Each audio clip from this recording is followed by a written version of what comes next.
primero que nada, la bienvenida y el agradecimiento. Todos los que estén por ahí atrás, creo que atrás hay lugar, se apretan un poco, y algunos, siempre la primera fila es la que la gente no se quiere sentar porque es la que lo agarran de número, ¿viste? Cuando hay uno que hace chistes, entonces nadie se sienta. Yo tenía una cosa en un remate, ponía toda la primera fila y sentaban toda la segunda. Y después ya tenían orden de que sacaran toda la primera fila y la pusieran atrás. Bueno, primero que nada, como les decía, dar la bienvenida, agradecerles que estén la presencia, siempre en la inquietud de tratar de hacer cosas distintas, cosas nuevas, y ahora con esta gente más joven que es la que le pone otra impronta distinta. Nosotros hace muchos años con Carlitos Fedré acá inaugurando una cosa de semilla, pero ahora ya están los gurises con Carlitos, estamos no retirados, pues no nos retiraremos nunca, pero estamos dejando espacio a los más chicos. La verdad que creo que cualquiera de las dos cosas, presentaciones de hoy creo que va a ser interesante. Creo que la situación, el momento, las circunstancias, el sector agropecuario, creo que realmente amerita ponerle pienso a algunas cosas y crear de alguna manera herramientas que vayan a favor de la producción. Y bueno, y eso es lo que va a presentar un poco Alejandro con esta cuestión del agrobono que les va a explicar. Después con Ignacio, ¿no? Ignacio es un economista, ya saben un poco todo su ardua tarea de interpretar las cosas, de decir, en fin, lo que todos queremos escuchar y a veces no, pero de todas maneras creo que Ignacio está lo suficientemente preparado como para realmente darnos un pantallazo de esa realidad que, bueno, que nos gustaría a veces que fuera distinta, pero bueno, pero creo que hay que convivir con la realidad para saber interpretar también las otras cosas que el mercado nos ofrece. Así que simplemente dejarlos con Alejandro, dejarlos con Ignacio, ellos van a decirnos, a ver un poco, a orientarnos en las cosas que, como les dije, queríamos saber. Así que, nuevamente, muchas gracias, bienvenidos, y cualquier consulta igual vamos a estar a la orden de ustedes. Así que muchas gracias. Ale, Ignacio. Hola, hola. Bueno, muy bien. Bienvenidos a todos, gracias por acompañarnos. Y bueno, la verdad que es un gusto poder estar en una segunda edición de este tipo de conferencias y de charlas.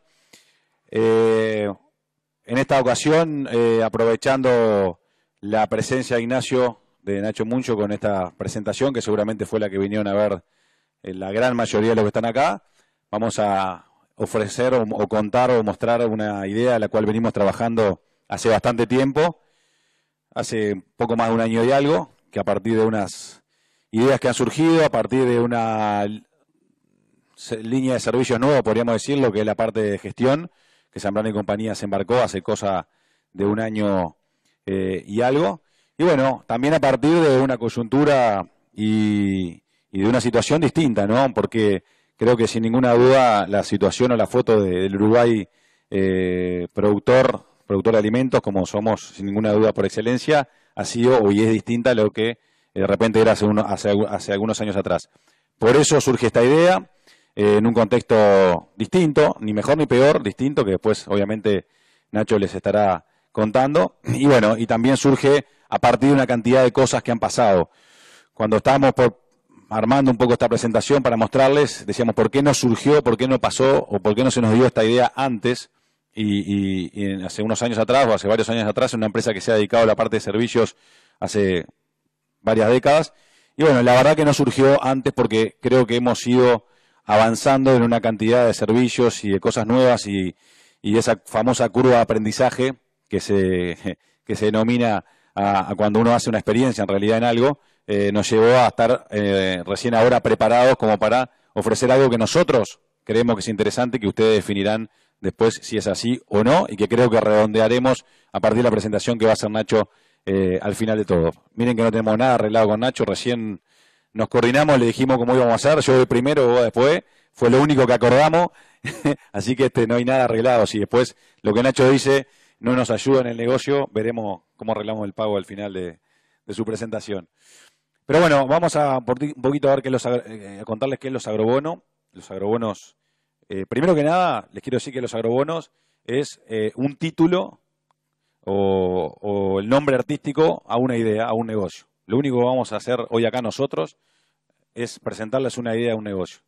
A partir de ahí, después cada uno evaluará y verá si es interesante o no, pero queremos ser bien claro, bien práctico, porque en definitiva acá no estamos haciendo caridad ni mucho menos, estamos en una empresa que se dedica a los servicios y a hacer negocios, y muchos de los que están acá son clientes, otros no, y en definitiva eso es lo que nos ha llevado a hacer esta idea, aterrizar esta idea a partir de un grupo de gente que en realidad es un poco lo que por dónde empezó esto, que es la parte de servicios de mejora de gestión, y que voy a empezar con eso para contarles cómo llegamos a este tema de los agrobonos. SMGZ, que es el Servicio de Mejora Gestión, que está incorporado por un grupo de personas, de técnicos, de profesionales. Hace 1 año y medio, a partir de una cantidad de consultas de amigos, se nos ocurrió empezar con esto, que es básicamente un grupo de personas que se dedican a toda la parte de evaluar las empresas agropecuarias de clientes y amigos y de gente que no es cliente, que se quería acercar, por decir una manera, a que le diéramos una mano. Es así que surge SMGZ, y que en definitiva lo que hace también es ayudar a inversores nuevos a evaluar distintas posibles inversiones, sean arrendamientos o sea también con la compra de campo. Ahí ha habido algunas gestiones que hemos hecho, consultas que hemos hecho con inversores del exterior antes de definir una inversión de ese nivel, como sin ninguna duda es la compra de un campo. Como decíamos recién, SMGZ se ha dedicado básicamente a eso, a auditorías operativas, a consultorías también de cómo va la empresa, cómo funciona, ante proyectos que son una compra o un arrendamiento, proyectos de inversión, como decíamos recién, también vinculado a los beneficios fiscales. Hay que recordar que muchas veces en el campo no usamos lo que son los beneficios fiscales en la utilización de la COMAP, y dejamos por el camino muy buenas oportunidades. Obviamente que hay mucha gente que lo aprovecha, pero hay otra cantidad de productores que no lo hacemos como no le sacamos el jugo que deberíamos. Y bueno, después también, por supuesto, a partir de proyectos se han seguido asesorando y administrando algunas de estas empresas. Es en ese contexto, y algunos otros que voy a mencionar ahora, que surge la posibilidad de gestionar esta idea de las inversiones de agrobonos en distintas opciones y menú que vamos a ver ahora. Aproximadamente una quincena de proyectos en distintos puntos del país, algo que también nos dio ganas y nos dio ánimo a lanzarnos en ofrecer o comentar de esta posible idea de inversión, es que se hicieron trabajos o se analizaron empresas agropecuarias en distintos puntos del país. Ahí hay una muestra, un gráfico de los lugares donde se hizo algún tipo de trabajo, y bueno, y eso sin ninguna duda también nos da la confianza de que en distintos escenarios, en distintas situaciones, podemos estar teniéndonos fe para poder buscar algún tipo de negocio y asociación.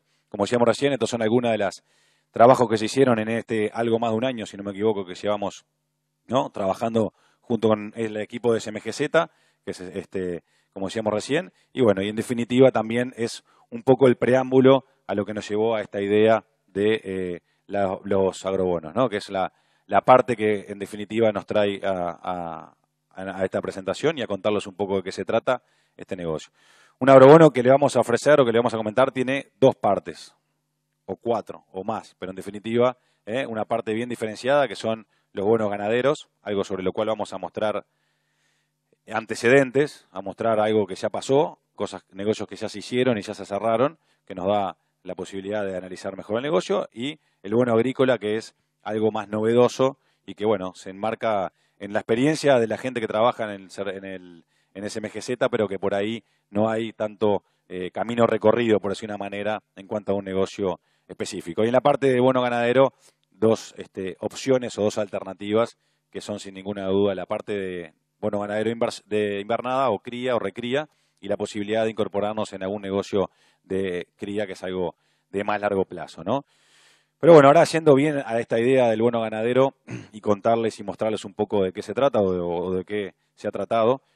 También quiero decirlo que hay varios amigos que ya están participando en estos 6, 7, 8, 9 meses que llevamos de bono ganadero, que están acá, y que bueno, cualquier cosa después se los presentamos y que ellos le digan un poco la experiencia que han tenido hasta ahora, ¿no? Y el contexto que encontramos o que se encontró el equipo de SMGZ es que bueno, empezamos a ver una retirada importante de los famosos llamados campos marginales para la agricultura. Lo pusimos entre comillas marginales porque lo que es marginal para la agricultura por ahí son unos campazos o son muy buenos campos para la ganadería. Entonces veíamos que la agricultura, a partir de una rentabilidad muy disminuida, como ya sabemos, empezó a salir de esos campos. Las rotaciones obligatorias a través de lo que son los planes de uso y manejo de suelo, algo que en definitiva también obliga a quienes hacen agricultura, lo hagan propio o lo hagan a través de terceros, a tener que rotar, y ahí donde se incorpora la parte de las pasturas y sin ninguna duda donde empieza a haber más espacios si uno no toma otra alternativa para la ganadería y sobre todo para la ganadería de carne. Pero bueno, una de las cosas que vimos y que creo que no es novedad para muchos de los que están acá es que volver al giro ganadero cuesta y cuesta mucha plata, ¿no? Realmente hay inversiones muy importantes que hay que hacer en pasturas, que hay que hacer en ganado, en la compra de las cabezas necesarias para ocupar esos espacios, de alambrados, de instalaciones, de aguadas, y podríamos nombrar una cantidad de más de inversiones, de gente, una cantidad de cosas que hoy en día, en una situación en donde a su vez la capacidad financiera se ha disminuido mucho, se hace muy cuesta arriba. Eso es lo que nos encontramos o se encontró el equipo de SMGZ a partir de varios de estos proyectos, y que además coincide con una situación de endeudamiento que ha crecido mucho, ¿no? Que se ha expandido en el sector. Se habla, según una presentación que hizo Zambrano Durazno y algún otro dato que ha salido por ahí, más de 2.500 millones de dólares, cuando de repente en el 2005 el sector tenía 200 o 200 y algo millones de dólares de endeudamiento, lo cual obviamente llevó también a que el acceso al crédito sea bastante más restringido y más difícil de conseguir. Todo esto nos llevó a lo que decíamos recién, ¿no? A animarnos a entrar en este mundo, de presentarles, por un lado, a inversores o gente interesada la posibilidad de incorporarse. ¿Cómo funciona el bono ganadero de invernada o recría? Yo voy a poner invernada, pero también se adapta muy bien a la parte de la posibilidad de recriar ganado, que ahora vamos a tomar algún ejemplo también de que es un negocio, creemos nosotros que es un negocio interesante. Básicamente lo que hemos hecho hasta ahora es manejar una capitalización tradicional o común, capitalización entre un dueño de un campo y un dueño o un inversor o dueño del ganado, porque acá viene una parte que es muy importante y que queremos hacer hincapié, que en este caso el inversor será y queremos que sea propietario del ganado, ¿no? Donde normalmente, dependiendo del tipo de pastura, el dueño del campo se queda con un 60-70% de los kilos que ese animal o esa cabeza gana en ese campo, y el inversor se queda con el entorno del 30-40% de esos kilos. Los periodos, hasta ahora la experiencia nos ha dado que estamos con un negocio que dura de 9 a 17 meses, dependiendo obviamente de la categoría que se compre, del animal con el que se entra. Y algo que para nosotros es muy importante, y vuelvo a insistir lo mismo, insistimos en que el negocio es del inversor. Acá, toda la gente que ha entrado hasta ahora, todos los clientes que han entrado y que han apostado a este bono ganadero, son propietarios, ellos, alguna firma, algún familiar, son propietarios de cada una de las cabezas que entran en el campo de los dueños de los campos, en entrar en este proceso de capitalización tradicional. Pero, y acá viene una parte bien importante de este bono ganadero, le hemos incorporado en una negociación, obviamente, con los dueños de los campos que hoy se trabajan, una renta mínima asegurada anual. Una renta que anda en el 3% anual, y que esa rentabilidad mínima anual es lo que le aseguramos al inversor del 100% del capital que ponga en el negocio. No solamente en la compra de ganado, sino que acá se incluye los gastos de intermediación, las comisiones tanto de compra como de venta, los gastos de entrar a ese campo, que incluyen, por supuesto, la sanidad, se hace un caravaneo individualizado, se hace un trabajo previo a la entrada de esos animales, el flete, que tiene ese lote que el inversor compra, todos los gastos asociados a sacar el número de ICOSE, la marca, que son de bajo costo, pero que en definitiva también nosotros ofrecemos hacerlo y tienen un costo menor, y bueno, todo lo que es, y obviamente los costos de salida, sea la parte veterinaria y demás. Todo eso forma el capital de 100%, y el negocio le asegura, el bono ganadero le asegura un retorno del 3% al dueño del ganado. Pero ¿cómo se explica ese 3%? Porque si hay algo que el campo nos ha enseñado es que nadie puede asegurar una rentabilidad de ningún tipo. Bueno, se explica muy fácil. El 3% lo da el dueño del campo, o lo asegura el dueño del campo al inversor. ¿De dónde sale ese 3%? Una explicación también bien importante, porque alguno me decía, ¿y si se me mueren los animales, o si parte los animales, o si baja el mercado demasiado, como ha pasado en el pasado, o si tengo algún problema de precios y los animales no meten los kilos deseados? Bueno, es muy fácil. En realidad sale de ese porcentaje que el dueño del ganado, que el inversor que tiene los ganados a su nombre y a quien se le va a generar la factura de venta a la hora de salir al negocio, le tiene que pagar al dueño del campo. De esa manera lo que se hace, obviamente, que a través de Zambrano, que es por donde gestionamos la liquidación de esas capitalizaciones, se le paga de menos al dueño del campo hasta que permita tener el retorno de la inversión más el 3%. Para nosotros o para mí esto fue muy importante después de varios años de estar gestionando capitalizaciones de algunos clientes argentinos, gente que por ahí no teníamos mucho contacto, cada tanto nos juntábamos y tener que explicarle que un negocio no había dado o que se había perdido plata, por lo menos para mí era algo bien complicado. Admiro a la gente que está en esta actividad y puede decirle a un inversor, sabiendo obviamente las reglas de juego de que perdió. Bueno, a nosotros se nos hacía muy difícil. Y bueno, y con esta herramienta nosotros nos quedamos por lo menos tranquilos de que el inversor va a tener un retorno aunque sea del 3% anual, que puede ser bajo, que puede ser, no sé, que seguramente haya mejores alternativas, pero que en definitiva nosotros creemos que es una muy buena herramienta. Y además, con algo que es bien importante y que vamos a hacer mucho hincapié, no solamente ahora, sino cada vez que tengamos una reunión con algún inversor, y así lo hemos hecho. El dueño del negocio, genuino del 100% de ese negocio, es el inversor. De hecho, los ganados están a nombre del inversor, no solamente a través de la guía, a través de la marca, a través de la trazabilidad, una muy buena herramienta la trazabilidad para la parte de crédito, a pesar de que Zambrano la ha cuestionado duramente, pero bueno, la verdad que en este caso tiene una muy buena, tenemos una muy buena herramienta y le da bastante seguridad al negocio ganadero. Y en definitiva, si el negocio después da el 6, 7, 8, 10, 15, 20, como ha dado en algún momento, ese beneficio va a ser para el inversor, va a ser para el dueño ganado, con la renta mínima asegurada o dada por los dueños del campo, que tampoco es, vamos a ver después más adelante, algo muy exigente. ¿Qué es lo otro que tiene de ventaja este bono ganadero, que nos ha dejado bastante más tranquilo, por lo menos a mí? También tenemos, en acuerdo con los establecimientos donde hoy tenemos ganado, un seguimiento de esa inversión, un seguimiento mensual de uniforme y una pesada, un seguimiento trimestral, o sea, cada 90 días se le pasa al dueño, al inversor, al dueño ganado, la evolución de ese negocio. Y todo eso se realiza a través de SMGZ.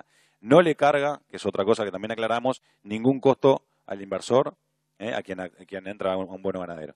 Parte de los viáticos o parte del costo está asumido en un acuerdo que tenemos con los dueños de los campos donde hoy se están tomando los ganados. Obviamente que es un costo muy bajo para el dueño ganado, que básicamente lo que hace es cubrir los viáticos de la gente que hoy está recorriendo y analizando la evolución de los ganados en los distintos lugares.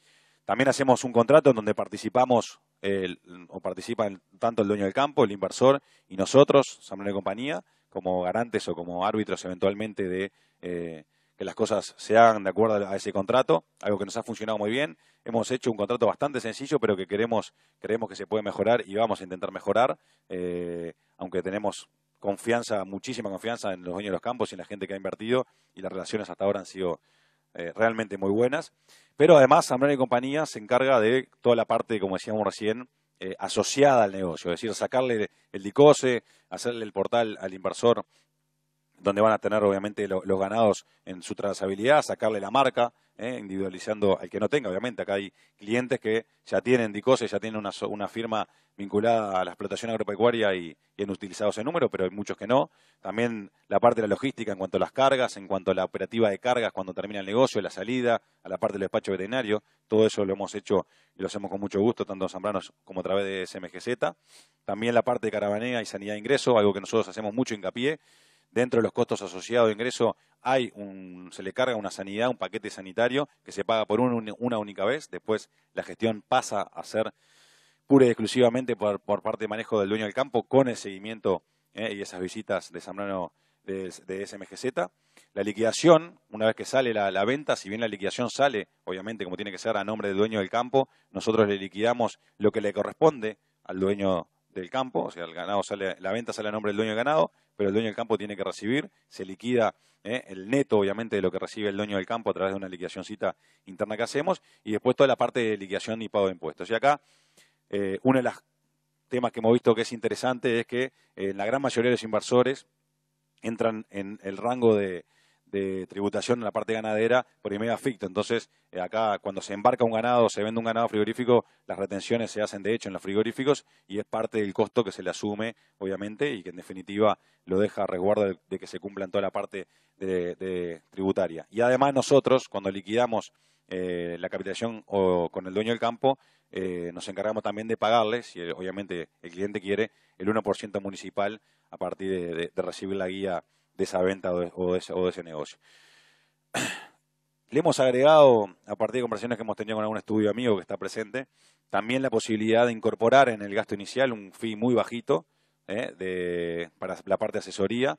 Va a haber un estudio de abogados que nos está y nos va a ayudar a la creación de un contrato mejor y que además el día de mañana, a través de ese fee por cabeza que vamos a cobrar o que va a cobrar el sistema, le va a permitir a el inversor, si quiere, poder disponer de ese estudio de abogado legal para algún problema que surja sin costo ninguno. Es decir, que ese costo va a estar incorporado dentro del costo original, que obviamente también va a tener o se va a tomar como incorporación del 100% del capital y sobre el cual obviamente se va a estar retornando en un 3% anual mínimo. Eso es importante aclararlo porque es en 3% mínimo.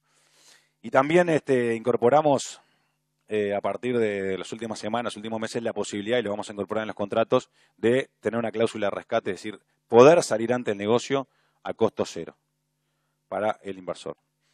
Quiere decir que si alguien en un negocio que por ahí lleva, o se estima lleva 10 meses, 12, un año o algo más, y por el camino resuelve de que necesita rescatar esa inversión de manera rápida, lo va a poder hacer sin ningún costo.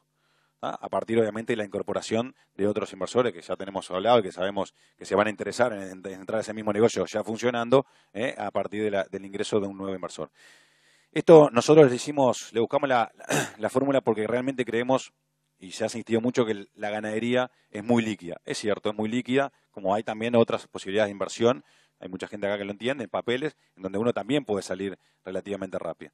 El tema de las acciones o los papeles, muchas veces uno tiene que salir en el precio de mercado. En la ganadería pasaría un poco lo mismo. Uno puede comercializar ese ganado que tiene en proceso de producirle una rentabilidad de manera rápida. Lo que le agregamos con esto, y de manera también de cuidar a los dueños de los campos, que es una parte importante de este negocio, es que el negocio no sufra ningún estrés y a partir de la intención de alguien de salir y alguien de entrar, en un negocio que, insisto, ya va a ir caminando, lo cual va a ser bueno, poder salir a costo cero. Es decir, un inversor dentro de un periodo de 72 a una semana, 72 horas a una semana, le vamos a poder reintegrar el 100% de lo que invirtió sin ningún costo, sin ningún beneficio, pero sin ningún costo también, y esto obviamente va a quedar debidamente documentado en los contratos que se vayan haciendo de acá para adelante. Nosotros esto es algo que nos deja también muy contento y que realmente sabemos que es una de las grandes virtudes que tiene la ganadería y este tipo de negocio.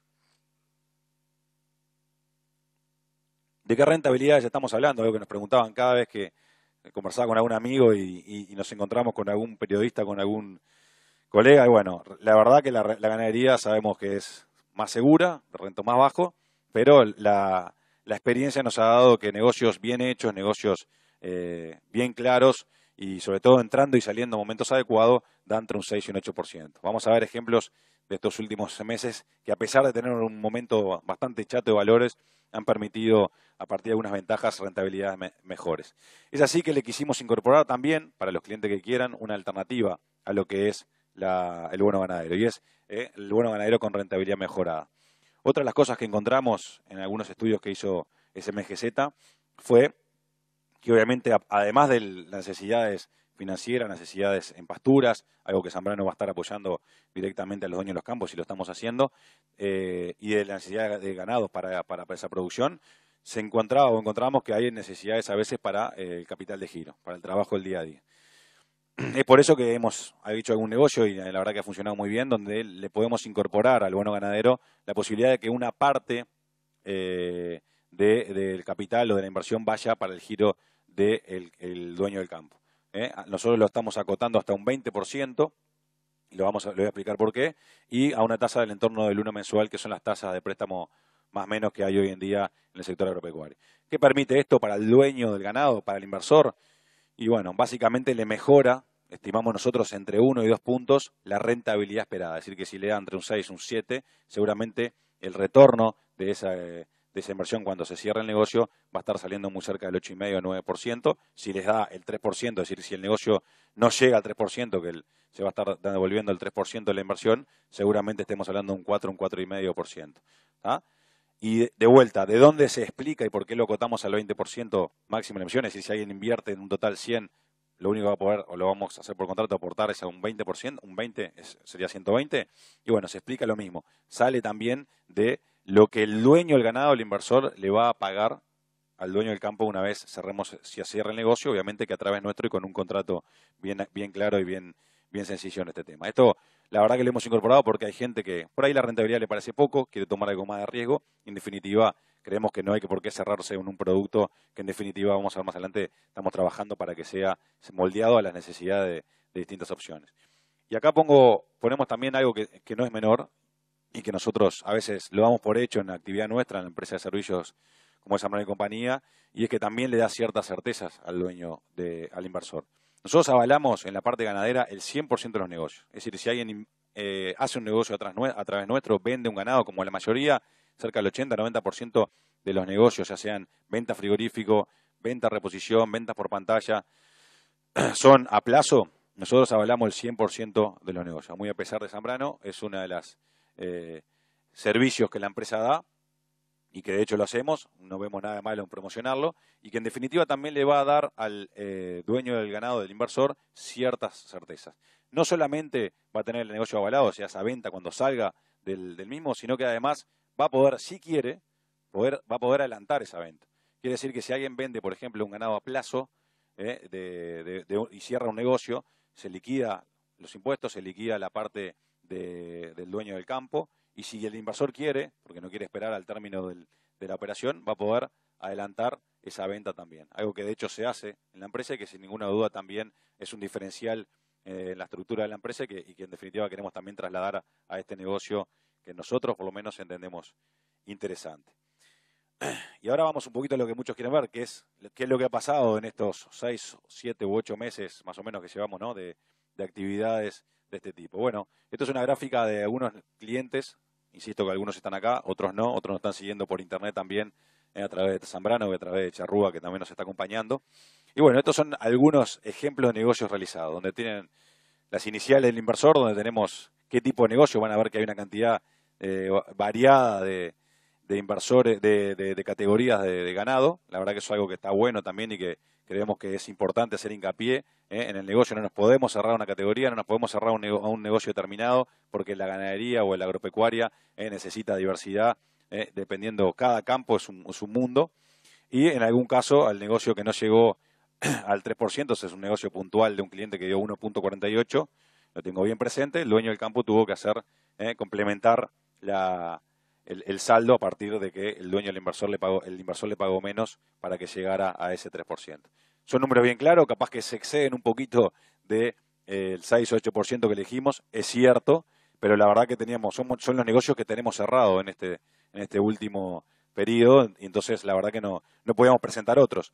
Hay negocios que ya se han empezado a embarcar, parte de los lotes comprados, pero claro, no son negocios cerrados, no podemos darle una definición y mostrarle un número de rentabilidad del bono ganadero. En estos casos prácticamente son negocios de invernada, salvo en el caso de las piezas de cría, que es un negocio de invernada y de cría. Fue un complemento de las dos cosas en la salida o en la venta de lo mismo. Y esto es un esquema de cómo la situación o la foto hoy del bono ganadero, donde tenemos ganado, las ganancias diarias. Nos pareció interesante mostrar esto en un año obviamente especial, no vamos a hacer los giles en eso, sabemos que es un año realmente especial para las ganancias, donde tenemos algunos establecimientos y distintas categorías, y abajo tienen las ganancias medias diarias, con campos donde tenemos ganancias, por ejemplo, de más de 1 kilo, casi 1 kilo por día, no solamente en las ventas que se hicieron, que son los que nos dan los resultados, sino también en las ganancias que se presentan a partir de esos informes mensuales y pesadas trimestrales que el equipo del departamento de SMGZ hace de los lotes que tenemos desparramados en todo el país. ¿Qué condimentos le agregamos o qué otra novedad le agregamos a este negocio? Bueno, lo primero que hicimos a partir de esos informes fue crear un portal en la página nuestra, en la parte de SMGZ, donde dice inversores. Cada inversor que entra en el negocio se le asigna un usuario y obviamente pone una contraseña donde puede acceder rápidamente a ver los informes. Los informes están organizados no solamente con imágenes de los lotes, videos y algunas fotos, sino que también hay un informe de ingreso, donde entre otras cosas aparecen, por ejemplo, el total del monto invertido, monto que obviamente nos va a ayudar o que se va a usar obviamente para cancelar el negocio si no se llega al 3% de rentabilidad mínima. También le agradezco a los amigos de Galinar que nos permitieron usar su modelo en el portal.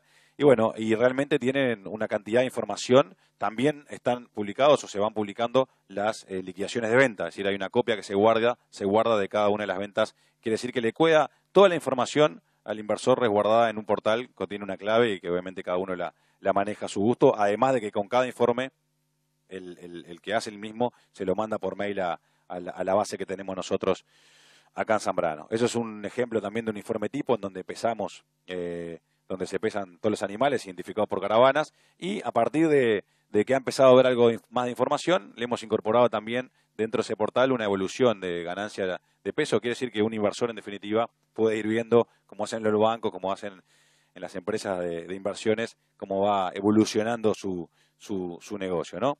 Y obviamente un resumen que va al final siempre de cómo va la situación con ganancias, también con la evolución del mismo al cierre de ese mismo informe. Pero además, como no queríamos quedarnos solamente con eso, la verdad que terminamos hace poco, desarrollamos y terminamos una calculadora, un simulador, que también lo encuentran en nuestro portal de SMGZ, en nuestra página web, que es la verdad que un sistema muy sencillo donde poder hacer un cálculo de cómo va mi negocio, de cómo puede cerrar mi negocio, o el negocio que me están presentando, qué es lo que puede pasar. Donde en la izquierda tenemos una cantidad de variables o campos a llenar, con el tipo de negocio, la categoría, con la fecha de ingreso, en definitiva las cabezas que me están ofreciendo o que compré, precio que pagué. También tenemos, por ejemplo, los kilos que me tocan de la capitalización a partir de que entren en el campo de invernado, de cría. También, en fin, el precio de venta especulado a partir de lo que la información que uno puede conseguir, las ganancias aproximadas, mortandad, etcétera, y también el flete y el tipo de negocio, porque, como dijimos, este negocio puede terminar en el frigorífico o puede terminar siendo una venta a otro productor o eventualmente a un corral. En definitiva, lo que pasa es que cuando uno llena los campos, la calculadora le va a estar mostrando si el negocio es positivo, negativo, y el plazo y el tiempo que demora y cuándo estaría más o menos saliendo. Pero como este negocio da negativo, vamos a pasar a uno que dé positivo, así también hablamos un poquito y mostramos algún número más. Este negocio puntual es sobre un negocio concreto cerrado hace poco. Acá, ¿qué es lo que se puede ver? Bueno, primero que nada, la renta anual. Uno va a poder entrar a la calculadora, ingresar todos los datos de entrada y salida y va a estar dando la renta anualizada y tiene todos los gastos de entrada y todos los gastos de salida contemplados. Acá no es que a partir de esto además hay que descontarle, por ejemplo, el despacho del veterinario frigorífico. Está todo contemplado. Acá no hay que incorporarle el gasto de sanidad que se hizo al ingreso. Está todo contemplado. Acá no hay que incorporarle los dólares o el centavo por cabeza para el estudio con Davao. Está todo contemplado en esta calculadora, que no solamente le pueden ir mostrando la rentabilidad esperada, sino el periodo de tiempo. Algo que nosotros vamos a hacer bastante hincapié. El plazo que ese negocio puede llevar a partir, obviamente, de las ganancias diarias y los kilos de entrada y salida, ¿verdad? Esto ayuda mucho porque también está mostrando en qué época del año estaríamos terminando el negocio. Y acá hago un poquito de énfasis en la importancia de esto, porque realmente hay momentos para entrar en el negocio, en categorías para entrar. Hay categorías que es un buen momento para entrar y otras que no, a partir de cuando uno piensa que va a estar convirtiendo. Por ejemplo, si uno hoy día adquiere vacas de invernada, que es un buen momento, porque tiene una buena comida y tiene posibilidad de salir en los meses de julio, agosto, septiembre, que es cuando históricamente el ganado gordo más vale, es sin ninguna duda un buen momento para hacerlo. Si uno compra una vaca invernada y la fecha de salida a partir de una ganancia media de 500 gramos, supongamos, es en el verano, en los meses de diciembre, por ejemplo, bueno, sin ninguna duda que a la hora de ponerle un precio de salida va a tener que ser bastante conservador, porque es una época del año donde normalmente la vaca gorda, o en marzo, como también pasa, vale bastante menos. Esto nosotros le hacemos bastante hincapié y lo usamos mucho con algunos inversores que hemos estado trabajando justamente para analizar este tipo de negocios y buscar las oportunidades y esas ventajas, esas pequeñas ventajas competitivas que el negocio necesita. Pero como también encontramos en este espectro de trabajos que se han hecho, de auditorías y de informes, encontramos una necesidad de gente que de repente tiene campos que no tienen alternativa de hacer invernadas o de esas ganancias de 500 gramos arriba. Y bueno, así fue que incorporamos la parte del bono ganadero cría, donde también tenemos la posibilidad o tienen los inversores de involucrarse en algo que es algo a más largo plazo, que tiene periodo de retorno que demora entre 1 y 4 años, si bien en ese proceso se va a ir vendiendo parte de lo que ese negocio produzca, donde también va a tener un plazo mayor en donde distribuye el riesgo. Nosotros eso lo vemos como una ventaja, ¿verdad? De que si uno se juega un negocio que termina en determinado momento y ese momento es justo malo, hay más riesgo, y bueno, cuando uno tiene posibilidad de dispersar esa terminación de negocio en un periodo más largo, ayuda sin ninguna duda a mitigar ese riesgo, y donde obviamente uno tiene también más alternativas de dónde vender la producción. Todo esto,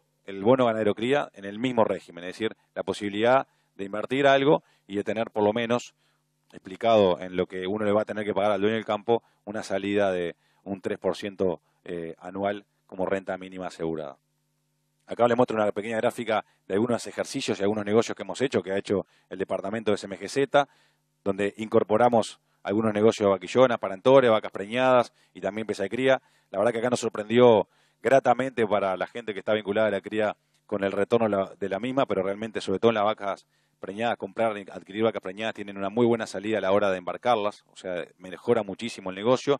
Y también vimos que empieza a tener o en este negocio hay un muy lindo retorno o un retorno que nosotros entendemos que es positivo para el dueño del campo. Nosotros esto lo hacemos, como dijimos, no solamente pensando en generar oportunidades para inversores, sean del sector o no, sino también como una alternativa para lo que pueden ser los dueños del campo que hoy no tienen esas posibilidades, con retornos o ingresos que pueden variar de entre 100 y 100 y algo dólares por hectárea por año, que para algunos podrá parecerle bajo, pero nosotros entendemos que es bien interesante.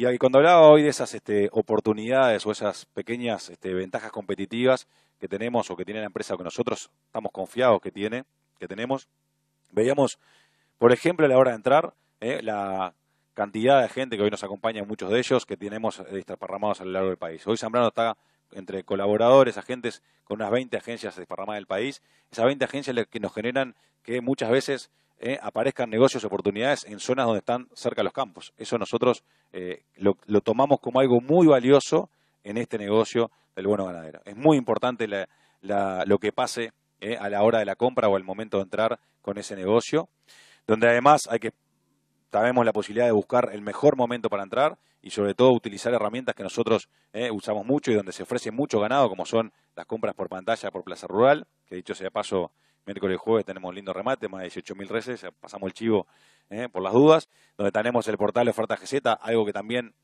en el pasado desarrollamos y mostramos como herramienta útil y, bueno, obviamente ayornándonos a los tiempos de la tecnología y del Internet. Y bueno, todas estas ventajas competitivas a la hora de la compra nos llevan a nosotros a pensar de que tenemos elementos, tenemos herramientas como para que el inversor encuentre un lindo momento, un buen lugar o un buen lote cerca de esos campos, que también es importante el componente flete para definir el negocio de que tiene. Y también la posibilidades a la hora de la salida, por la posibilidad de salir con un ganado terminado haciendo algún convenio. Hace una semana cerramos con algunos ganados que estaban en un proceso de invernada, hicimos un convenio con una empresa a partir de empezar a darle algo más de comida, y a darle ración, pasarlos a un esquema de encierro, obviamente con un beneficio, y creo que la mayoría o todos los inversores con los cuales hablamos, porque había que hacer un cambio en el régimen de capitalización para que el dueño del campo hiciera el esfuerzo, aceptaron y mejoramos, por decir una manera, a partir de ese convenio, la rentabilidad. Eso creemos que el volumen, que esas 2.000 y pico reses que hoy tenemos y seguramente crezcan desparramadas en distintos negocios, ese volumen pueda hacer del día de mañana fuerza como para ofrecerle a gente que compra, la ventaja de descontar de volumen y de tener una cantidad y una certeza de hacerse la materia prima determinada. También lo que pueden ser en la venta del producto final del bono cría, los terneros. Tenemos experiencias, ya hemos hecho con algunas de las exportadores convenios con precio fijo, con alguna seña mediante, que obviamente valorizan, por decir una manera, la posibilidad de producción. Creemos que a partir de una masa crítica de terneros enteros, y este tema de la exportación en pie sigue, como creemos y esperamos que va a seguir, tenemos la posibilidad del día de mañana de incorporar a los inversores o su producción en este tipo de convenios que valorizan a partir del volumen y de la posibilidad de asegurar esa materia prima que tanto se precisa, que son los terneros enteros para exportación, y también en la posibilidad de vender en negocios particulares, en mejores sistemas. Le voy a poner un ejemplo de algo que nos pasó con un ganado que hace poco teníamos en un proceso de invernada para terminarse para frigorífico. Surgió una demanda, un pedido de ganados para cuota, categoría vaquillonas, y bueno, la verdad que hicimos una lectura de la trazabilidad de esos ganados cumplían los requisitos y a pesar de ser ganado que estaba casi gordo, lo incorporamos en ese negocio y le mejoramos muchísimo la rentabilidad al inversor y por supuesto también al dueño del campo. Creo que ese negocio cerró cerca del 20% en la rentabilidad anual. Un negocio que obviamente llevó no más de 6-7 meses porque se terminó antes de que el ganado terminara gordo. Eso también creemos que es una ventaja competitiva y que son las pequeñas cosas que en un negocio de márgenes ajustados, como sin ninguna duda es el que estamos, gran parte de los que estamos acá, permiten mejorar la expectativa de rentabilidad o mejorar el retorno de esa inversión, ¿no? Es así que, en definitiva, nosotros hacemos bastante hincapié en esas pequeñas ventajas competitivas para este negocio ganadero del bueno ganadero. Y mostrando rápidamente, porque creo que todos los que están acá están esperando a Nacho mucho y no tanto a este tema, pero vamos a contarles otro de los productos que surgió, obviamente, a partir de esa evaluación de esos clientes que analizamos, de esa situación, de esa foto de la situación de la realidad agropecuaria hoy en día, que es el bono agrícola. Y acá también tenemos un par de opciones y un par de alternativas para ofrecer en el mercado y tenemos también mucha confianza para presentarlo y para gestionarlo. El bono agrícola también lo mismo, surge en un contexto donde lo mismo que decíamos en lo anterior, situación de créditos restringidos a partir de 2 años complicados para el sector, la obligación en muchos casos de volver a hacer agricultura. Nos hemos encontrado con algunos clientes que saliendo de praderas naturales, de praderas viejas, tenían que sí o sí hacer una soja o sí o sí hacer algo de agricultura. Eso también a veces es un rompedero cabeza para el productor. Una situación de momento a partir de los créditos, el endeudamiento, compras a crédito y servicios de deuda más caros, que sin ninguna duda achican mucho el margen y a partir de esta idea creemos nosotros que hay posibilidad de negociar con la plata, la posibilidad de mejorar las condiciones en las compras de insumos o a la hora de negociar algún servicio. Y bueno, por supuesto también la expectativa a partir de este año que parecía ser bueno, ¿no? Fuere, ¿cómo la ve? Por lo menos en lo que a la parte de verano se refiere, de que el negocio vuelva a ser interesante o rentable. Entonces, veamos ese contexto y dijimos, bueno, ¿por qué no ofrecerle al inversor que quiera esta posibilidad de incorporarse en algún sistema de bono agrícola? Y ahí manejamos 2 opciones. La verdad que surgen 1.000.000 de opciones, por eso decimos que esto tiene que ser conversado caso a caso y negocio a negocio, y por eso el tema de las preguntas la vamos a dejar más bien para una charla, una segunda etapa que va a ser una conversación con cada uno de los posibles interesados, pero por un lado la posibilidad de gestionar o de manejar una inversión a partir de un bono agrícola de renta fija, que quiere decir ni más ni menos que un inversor le va a estar prestando a un agricultor o a alguien que quiera hacer agricultura, porque puede ser un propio dueño de un establecimiento, para poder hacer la agricultura, con algunas herramientas, que es otra de las cosas que nos ha llevado a tomar algo de coraje, que hoy existen por suerte en el mercado, a partir obviamente de empresas de servicios como son perfectamente las aseguradoras. Una cantidad de herramientas que pueden ser, si el dueño del campo, o sea, el que quiera hacer la agricultura, tiene algo ganado, poder transferirle los ganados a un fideicomiso. Nosotros manejamos y gestionamos un fideicomiso garantía, que se llama fideicomiso garantía productivo, y en donde ese ganado, obviamente, si el agricultor, si el productor tiene, el dueño del campo, lo puede estar incorporando como una garantía en favor del inversor, que es el que le va a estar prestando ese dinero para el giro. Después también lo que son los seguros. La verdad que la parte de seguros, por lo que me han contado, le hemos hablado con la parte de los técnicos, son los que conocen bien el tema, han evolucionado muchísimo, dan muchas garantías y realmente han contemplado una cantidad, un menú muy grande de imponderables. Y por supuesto también lo que puede ser la posibilidad de ceder frente a una venta futuro parte de esa producción en favor de quien pone el dinero o del inversor. Esto también es una herramienta que nosotros creemos es muy útil y nos puede permitir darle más certezas a algo que hasta ahora o todavía se sigue mirando como muy riesgoso. Zambrano por medio, obviamente que esto lleva contratos, lo mismo que el caso le decía en el bono ganadero, la posibilidad de incorporar un estudio que los asesore y que arme y estructure bien esos contratos. Vamos a estar haciendo el seguimiento operativo. Acá sí SMGZ se involucra como parte del seguimiento a partir de que hay una responsabilidad con un inversor y obviamente la certeza de que nosotros vamos a estar encargados de ejecutar las garantías si fuera el caso. En el caso del fideicomiso fideicomiso de garantía productivo es así porque nosotros somos quienes gestionamos el mismo. Todo esto termina cuando el dueño o el agricultor le termina de devolver el capital para el giro más los intereses acordados, que nosotros los situamos en los contratos que estamos estructurando en el 8% anual. Esto es anualizado, son negocios que, como bien sabe la gente que hace agricultura, lleva no más de 8 meses, quiere decir que en realidad estarían obviamente devolviéndole el dinero y obviamente una parte que no va a ser el 8% porque es menos en el periodo de tiempo, pero la renta la vamos a fijar o les estamos fijando en los contratos en el 8%, que parece además algo muy lógico en las posibilidades del agricultor para poder después tomar un crédito a otros niveles de los actuales. Y bueno, esto es un resumen de lo que decíamos recién, ¿no? La posibilidad de las rentas también en base a los intereses de capital aportado, una renta fija, no asegurada, fija, algo bien importante, el seguro a favor de los inversores y obviamente otras garantías que hoy existen en el mercado que hacen que esto sea algo más atractivo en un marco, como decíamos hoy más temprano, bastante más complicado a pesar del buen año, sobre todo en los cultivos de verano.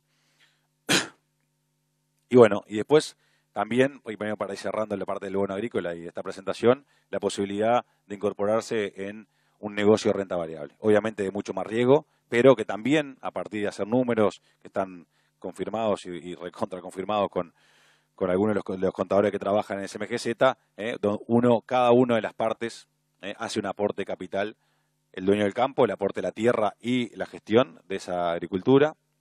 Obviamente que se toma esa participación con un valor de mercado de tierra, el inversor que hace una capital de giro para costear la operativa, donde acá se incluyen no solamente los insumos, la intención es que se incluyan en ese aporte todo lo que son los fletes, todo lo que es también la parte de seguimiento de la gestión de SMGZ o de otro técnico, y también, por supuesto, todo lo que significa eventualmente el tema del servicio, y en base a lo que hemos hablado con algunos prestadores de servicio, la posibilidad de que esos prestadores de servicio también se involucren en el negocio, aportando sus servicios como capital de integración de ese total, ¿no?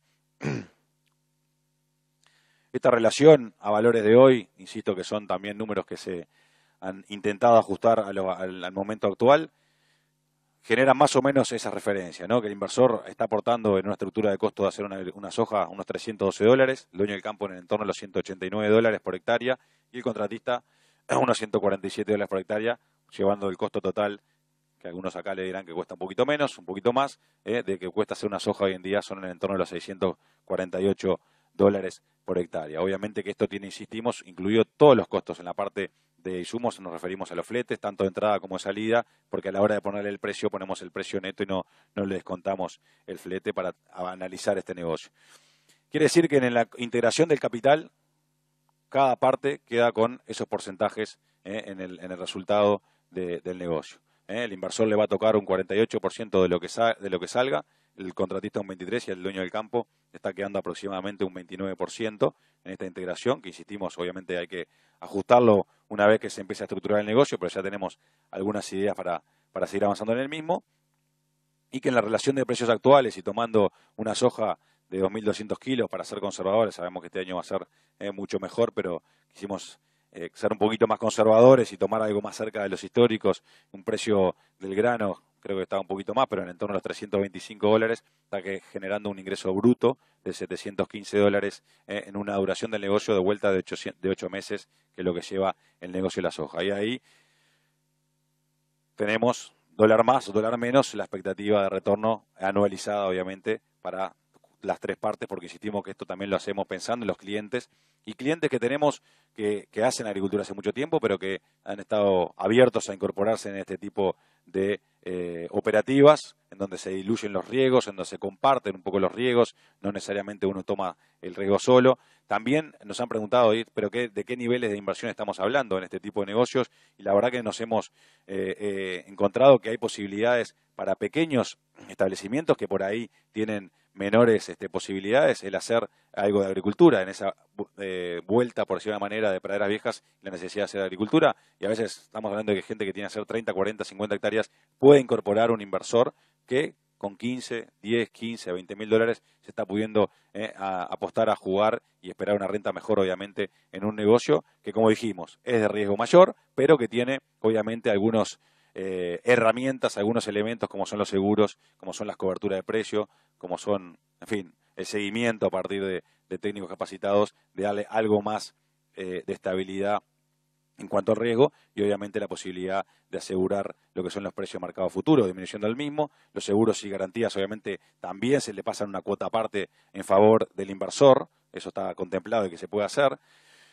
Y también a partir de algunas dudas que han surgido nos encontramos gente que dice, bueno, pero esto lo estás volcando al único cultivo o de los pocos cultivos hoy rentables, y ahí surge la posibilidad de seguir este negocio en un futuro. Bueno, la verdad que nosotros tenemos experiencia, eso sí, hemos hecho convenios con algunas empresas semilleristas, nosotros mismos somos consumidores de semillas forrajeras y sabemos que incorporándole la parte de semilleros en el invierno se le puede dar algo más de estabilidad a este negocio y que además coincide y se compensa y se complementa muy bien con todo lo que es la ganadería, ¿no?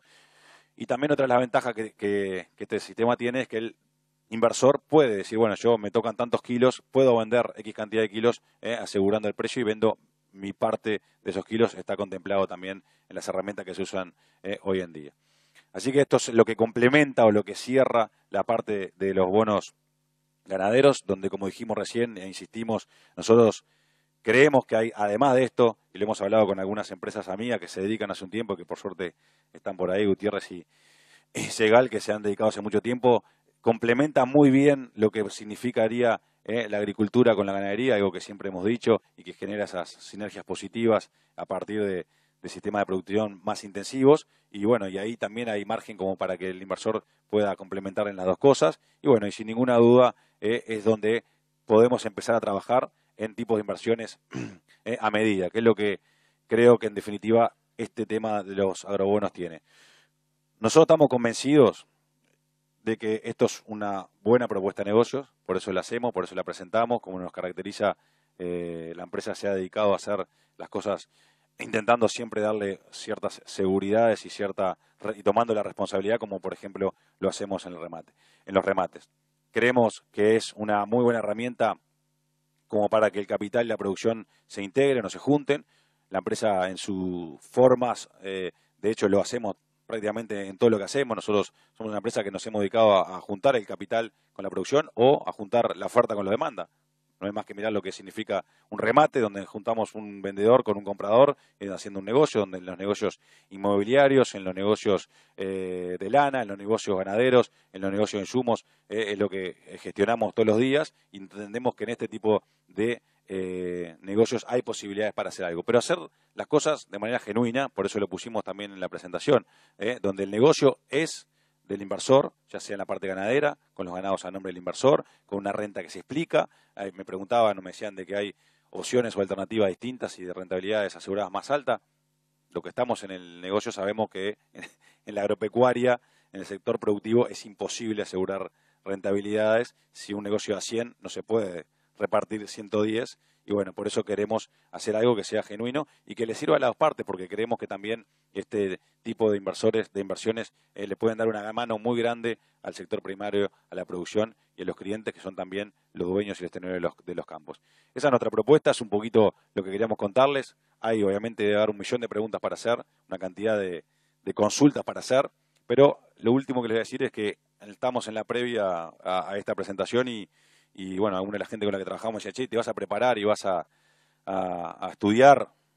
La verdad que cuando alguien está convencido, lo que creo yo, de que algo es bueno, que algo es positivo, no precisa prepararse mucho, ¿no? Salvo hacer una presentación, intentar explicar un poco mejor las cosas, pero estos 6, 8 meses que llevamos, y creo que acá hay algunos amigos que pueden decir que es así, nos hemos preocupado de explicar bien el negocio, de explicar de dónde sale cada cosa, y eso es lo que nos ha permitido hacer esto con confianza. Y creo que por eso también no lo hicimos antes en el tiempo, lo hemos hecho ahora porque hemos hecho una cantidad de aprendizaje, una experiencia o la curva de aprendizaje, como quieran llamarle los economistas, pero que en definitiva nos da la confianza para ofrecer algo que creemos que está muy, muy bien hecho y que puede dar muy buenas oportunidades. Gracias.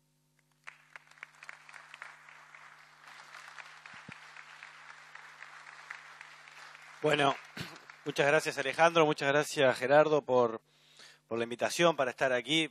Yo me voy a parar porque me gusta hablar parado. Yo preparé una presentación para la ocasión donde básicamente le voy a mostrar la situación actual de lo que nosotros pensamos son las perspectivas para la economía uruguaya en el corto plazo y alguna reflexión para más mediano y largo plazo. Aparte, mejor pararse acá porque hay mucha gente de acá al lado también, y si estuviera sentado se estaba dando la espalda. Esta es la situación del Uruguay actual. Es una economía que se despertó después de haber estado durante 2 años estancada. Y la realidad es que los últimos datos de actividad económica del Uruguay, del PBI, es que esa puntita que se ve al final, que termina en diciembre, cuando conozcamos en junio los datos del primer trimestre, también va a ser un crecimiento relevante. Y que ya nos dan un piso, ya me anticipo. Hoy nuestras proyecciones de crecimiento para el año dan 2,9%. Vamos a tener un crecimiento de casi de 3% a lo largo de este año. Gran parte ya está jugado por una muy buena temporada turística que le pone un piso grande de crecimiento, más del 2% de piso ya jugado en el primer trimestre del año.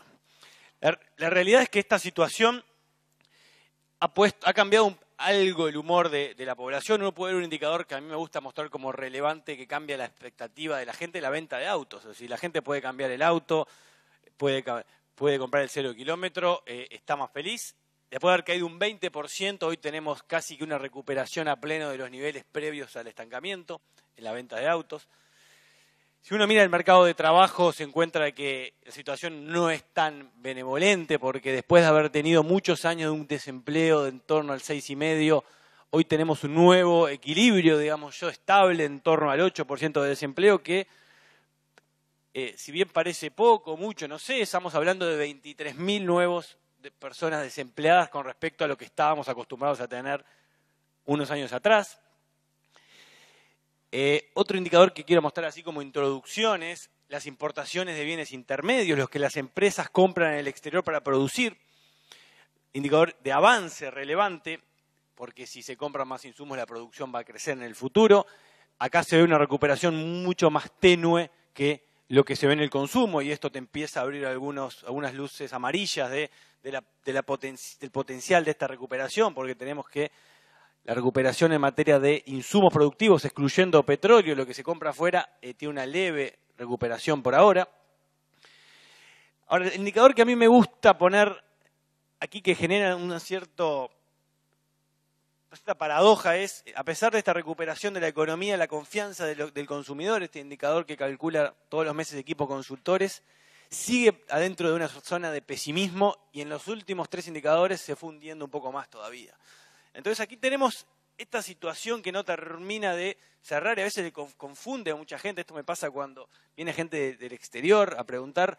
Digo que tenemos una economía que va a tener 15 años de crecimiento consecutivo, pero con una confianza que no termina de levantar. Acá hay algo que en el fondo no termina de cerrar, y me voy a detener sobre las perspectivas justamente de mediano y largo plazo al respecto de esa sensación que está en los indicadores de confianza. Ahora, la pregunta en el corto plazo es, bueno, ¿qué va a pasar con esta economía? ¿Se va a concretar finalmente este 3% de crecimiento este año? ¿Qué va a pasar el año que viene? O sea, ¿cómo están siendo las perspectivas de futuro? Bueno, para eso yo no tengo más remedio que contarles qué pensamos a través del instrumento que hemos desarrollado en el Centro de Economía del IEM y que trabajamos permanentemente. Aquí está Agustina Trapp, quien trabaja con nosotros y trabaja a diario en los insumos para poder tener esta herramienta para hacer proyecciones, y que básicamente lo que hace es identificar cuáles son los factores que determinan el crecimiento de la economía en Uruguay en el corto plazo. Y a nadie le tiene que sorprender que las condiciones financieras internacionales, el precio de los commodities que Uruguay vende y compra, alimentos, petróleo, afecten la situación económica en el corto plazo en el país. La actividad económica en Argentina y en Brasil también son factores relevantes. A nadie le puede sorprender que sea también importante la estabilidad macroeconómica y el gasto público como factores internos. A veces todavía a la gente le cuesta entender cuánto pesan cada uno de estos y que haya 2/3 partes que se juegan afuera. Y esto no es nuevo, no es de ahora, uno lo puede rastrear, de hecho nuestro modelo lo hace desde el año 93. La línea sólida que está en este gráfico es la realidad del Uruguay, el crecimiento del PBI. Ahí se ve el periodo de oro que tuvimos de crecimiento entre 2004 y 2011, donde nos acostumbramos a crecer al 6%. Después se ve el primer escalón hacia abajo, que crecimos entre 2012 y 2014 al 4%, y estamos ahora en un nivel más bajo, dando una puntita para arriba. Bueno, la línea punteada es lo que este modelo de proyección hubiera dicho de crecimiento económico en el Uruguay. Prácticamente lo mismo que lo que pasó.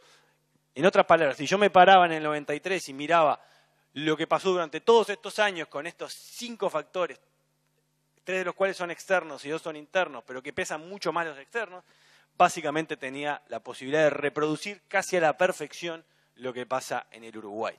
Por lo tanto, decirle lo que va a pasar no es más que hacer una reflexión de cómo estamos viendo a la evolución en el corto y mediano plazo de estos factores que determinan lo que pasa en el Uruguay. Por lo tanto, déjeme empezar por el primero, voy a ser bien breve en cada uno, porque en realidad se podría hacer una charla entera de cada uno de estos factores, pero para bajarlo a tierra, o sea, hay mucho para decir sobre las condiciones financieras internacionales, hay mucho para decir a lo que todo el mundo habla permanentemente de las subas de la tasa de interés de la Reserva Federal de Estados Unidos, que tuvimos la tercera suba después de un largo periodo de tasas prácticamente cero en marzo. Tuvimos una revisión al alza de las perspectivas de tasa de interés para los próximos meses, pero estamos viendo una situación extraña con respecto a la evolución. Le voy a mostrar algo que para mí es muy importante de entender, lo que es la sincronización mundial ante estos anuncios de movimientos en la tasa de interés en Estados Unidos. Y voy a mostrar 3 periodos. El primero, que va desde el 2015, cuando teníamos la expectativa de la primera suba de la tasa de interés. Estas son las bolsas de Shanghái, Nueva York, Frankfurt, San Pablo, Buenos Aires, con realidades internas totalmente distintas. Ante el anuncio de la primera suba de la tasa de interés que se dio en diciembre del 2015, todas las bolsas fueron para abajo fuerte. Colapsaron todas a una velocidad incluso similar. Vino el segundo periodo, que se inició en abril del año pasado, marzo-abril, donde fue lo contrario. La Reserva Federal anunció que las subas iban a ser mucho menores que lo que se había pensado en diciembre del 2015. Miren lo que pasó con todas las bolsas del mundo.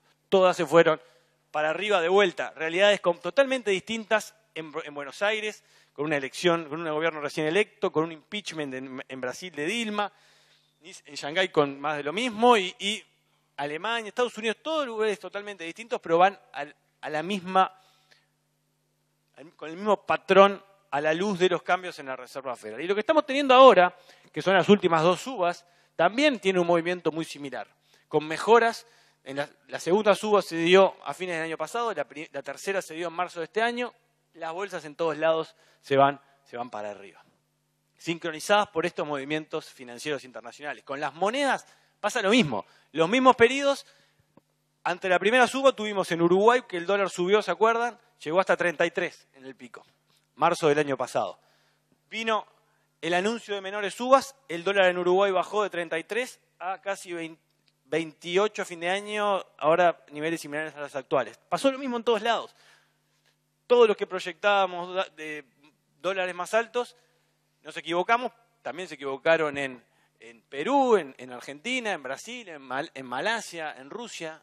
Acá estoy poniendo monedas de distintas partes del mundo con realidades muy distintas, pero todas se mueven hacia la misma dirección. Suben cuando hay estos anuncios, bajan cuando se dice que va a ser más tenue, y ahora, con estas subas recientes, todas más o menos se han quedado estables, ¿no? No ha pasado nada raro en todos los mismos mercados que acabo de decir.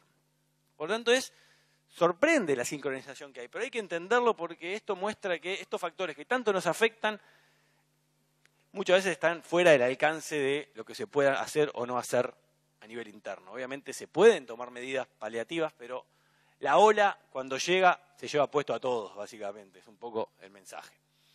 Ahora, más allá de eso, a mí un dato que me importa mucho es la tasa de interés a largo plazo en Estados Unidos, que es la tasa de los bonos de tesoro a 10 años, que es la medida usual que se considera en todo el mundo para ver la rentabilidad de una inversión. Cualquier inversión se la compara con una inversión libre de riesgo, que es esta que te da hoy, en torno de los 2,5%, estando en los niveles más bajos histórico, con una suba reciente y estabilidad luego del triunfo de Trump. ¿Qué pasa? Y con esta tasa es donde se va a jugar mucho del futuro de la inversión en Uruguay. ¿Por qué? porque los niveles que tuvimos de inversión extranjera en el Uruguay no serían posible de explicar con una tasa de interés más alta en Estados Unidos. Y déjenme decirle dos cosas nada más, bien breves, de qué es lo que me importa a mí de los anuncios que puede hacer Donald Trump. Se habla mucho de esto. Las dos cosas más importantes son las que menos se ha hablado. Se anunció hace poco la reforma tributaria, se dieron algunos lineamientos muy generales. Aquí se juega mucho porque dependiendo de cómo se internalice y se pueda llevar a ejecución esto, va a haber cambios en estas tasas de interés de largo plazo y va a atraer a los inversores a Estados Unidos. Por lo tanto, se nos va a hacer a nosotros más difícil atraer inversión a Uruguay, así como al resto de los países avanzados. Y la segunda, que ni se ha hablado todavía, es el megaplan de infraestructura que anunció durante la campaña, de $1 trillón que se iban a invertir. Eso también genera fuerzas de mercado para que suban las tasas de interés de largo plazo y de vuelta se hace más atractivo invertir en Estados Unidos en detrimento de invertir en economías emergentes en general, en Uruguay en particular. Por lo tanto, Trump para mí es estas dos cosas. Se habla mucho del resto, de la política internacional, migración, muro. Esto es lo más relevante de Trump para efectos económicos directos sobre la economía del Uruguay. Porque, repito, esta inversión que tuvimos a partir del año 2005 hasta el año 2016 cerrado con el último dato disponible, que fue 5 veces más grande que la que tuvo el Uruguay entre el 90 y el 2004, ingreso de capitales en inversión extranjera directa al Uruguay a invertir en fábricas, ya sea de celulosa, en energía eólica, en el agro, todo lo que ha cambiado en gran parte de la producción del país vino financiada en una parte directa por el exterior.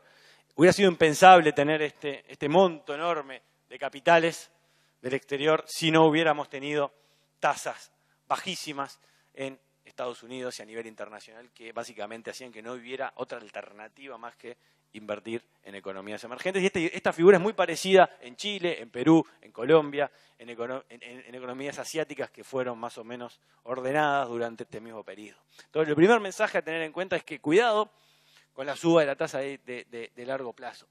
Lo bueno que hemos tenido hasta ahora es que no ha subido mucho. O sea, se pensaba que iba a ser más fuerte esta suba. Y se puede prolongar por lo menos por un tiempo más esta tasa en torno al entre el 2 y el 2,5, como ha estado en los últimos meses. Eso es importante y es bueno. Tal vez se esté dando una ventana todavía de oportunidad para atraer algunas inversiones. Pero hay que ser consciente que esto tiende a darse vuelta y las fuerzas indican que más tarde o más temprano va a tener que empezar a subir un poco la tasa.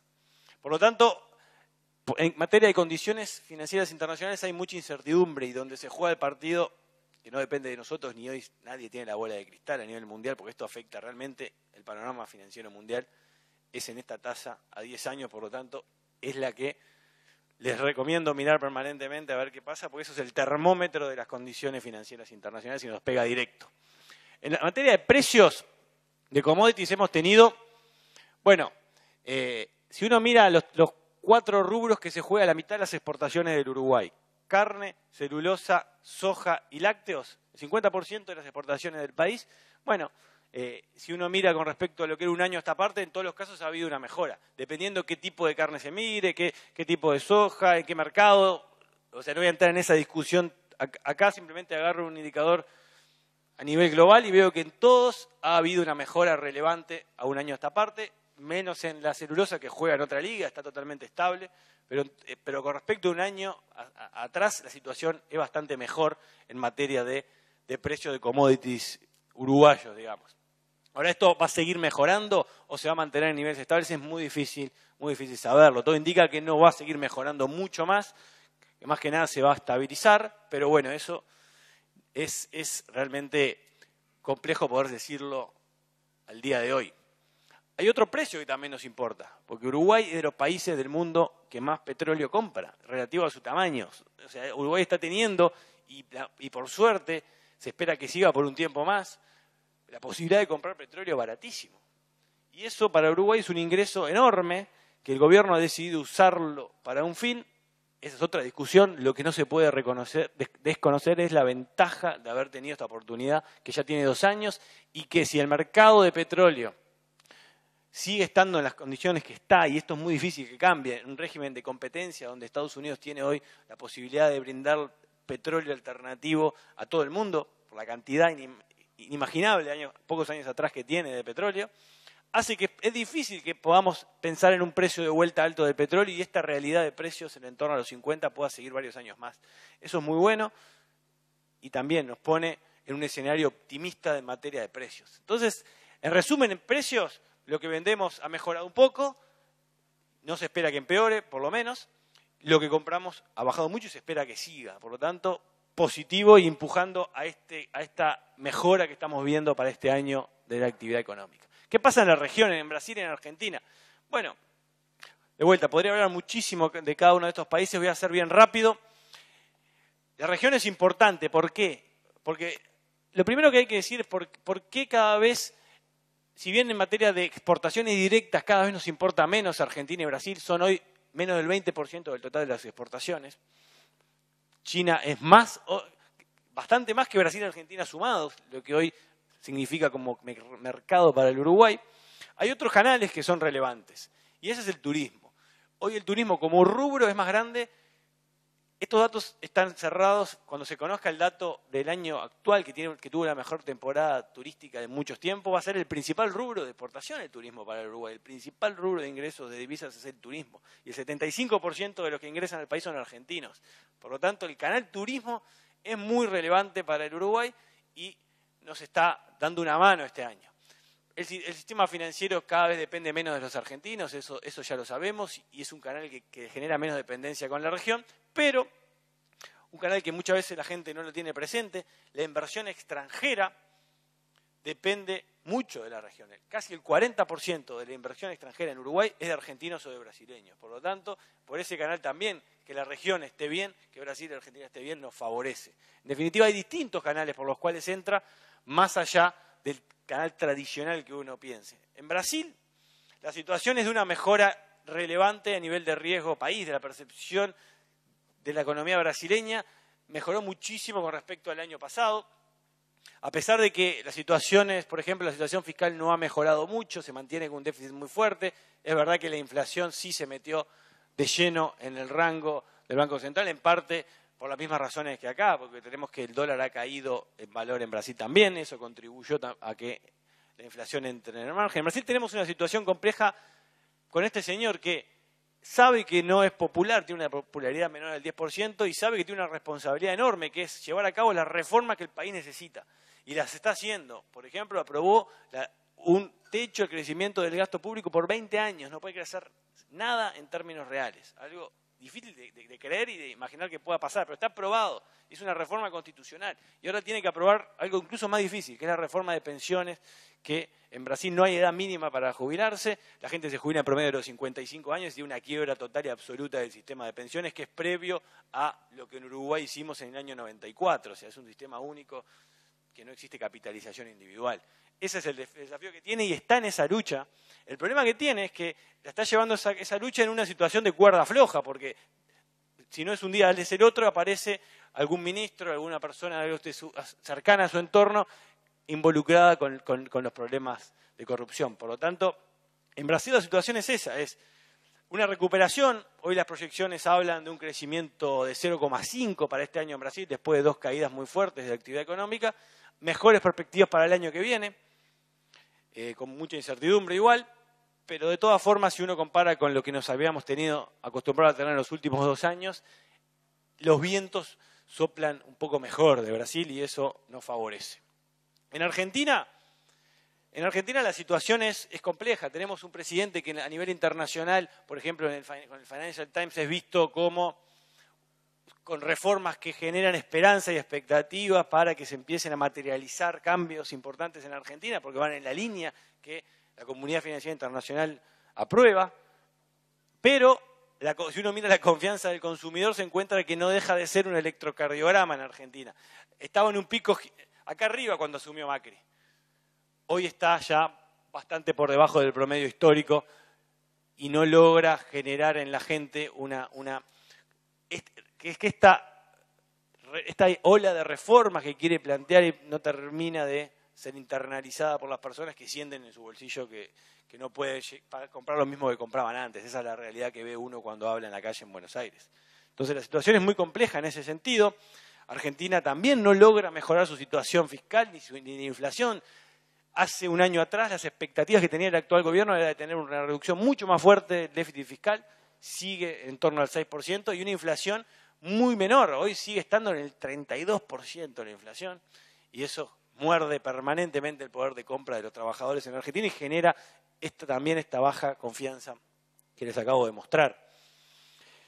Lo que tiene Argentina y está recibiendo desde que ganó este gobierno, ya anticipándose, es un ingreso importante de capitales, pero también el presidente Macri, así como nuestro presidente, están permanentemente visitando países extranjeros para atraer inversión, pero lo cierto es que cada vez es más difícil atraer inversión, no por lo que hagamos nosotros o dejemos de hacer, es porque el contexto ha cambiado y hay expectativa de que mejore la inversión en otros países, por lo tanto hay que ir a mí me gusta decir, uno tiene que ir a pescar cada vez más seguido, con mejor carnada porque hay cada vez menos pique. Y bueno, o sea, el pique no está como estaba antes y la carnada muchas veces no la estamos mejorando. Entonces tenemos ese dilema hoy para traer capitales, que es lo mismo que está buscando Argentina y a veces también compitiendo. Entonces es muy importante. Ahora, si uno mira para cerrar Argentina, ¿qué esperan hoy los propios analistas argentinos y los mercados internacionales? Es un fuerte crecimiento para este año. Hoy esperan ellos 2,7, yo creo que va a ser muy difícil que se pueda lograr eso que ellos dicen. Ojo, son 52 analistas independientes que dicen en promedio que la economía argentina va a crecer 2,7% este año y 3% el año que viene. Veremos en la medida que se empiecen a revisar estos datos si pueden sostener un crecimiento tan elevado. Yo apostaría que va a estar más cerca de un 2%, no tan cerca de un 3% como parece hoy. De todas formas, relativo a lo que tuvimos, el año pasado cayó 2,3% Argentina, hay vientos positivos de Argentina que nos favorecen y ya nos favorecieron, porque nos favoreció mucho en la temporada turística, porque si uno mira, por ejemplo, la paridad cambiaria histórica con Argentina, con todas las volatilidades que tienen las hiperinflaciones, que te la da este gráfico, hoy Uruguay relativo a Argentina se encuentra en niveles de paridad cambiaria solo comparable con principios de los 90, luego de la salida de la hiperinflación y el comienzo de la convertibilidad. Hoy Uruguay se ha favorecido mucho porque Argentina está bastante más caro en algunos sectores que el país y eso hizo que claramente la clase media de Argentina, después de muchísimos años, llegara en masa a las costas uruguayas y nos dieron un piso de crecimiento ya importante para este año, porque es simple. O sea, les conviene venir y Uruguay tuvo la suerte que los mismos problemas que tenemos de competitividad nosotros y de encarecimiento los tiene Argentina incluso mayores, por lo tanto nos deja solamente con Argentina baratos y justo los argentinos les gustan las playas nuestras, entonces tuvimos ese shock positivo que veremos cuán sostenible será para los próximos años, pero eso nos dio un piso de crecimiento para este año. Si yo terminara acá con este panorama de una región que mejora con respecto al pasado, que tiene perspectivas no malas para los próximos año y poco de crecimiento, y eso explica el 65% de lo que pasa en Uruguay, 2/3 partes, yo ya le podría decir que las perspectivas, esta de 3%, están sustentadas fundamentalmente en un contexto externo que ha mejorado para el Uruguay, tanto regional como global, ha mejorado.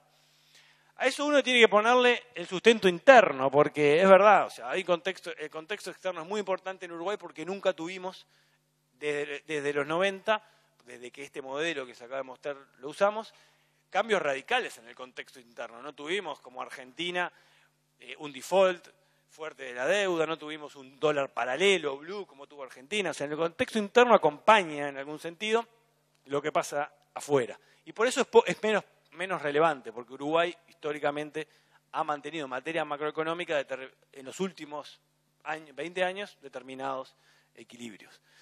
¿Cómo está la situación acá? Y bueno, está igual que siempre, no han habido grandes cambios. Uruguay mantiene una situación de credibilidad en los mercados.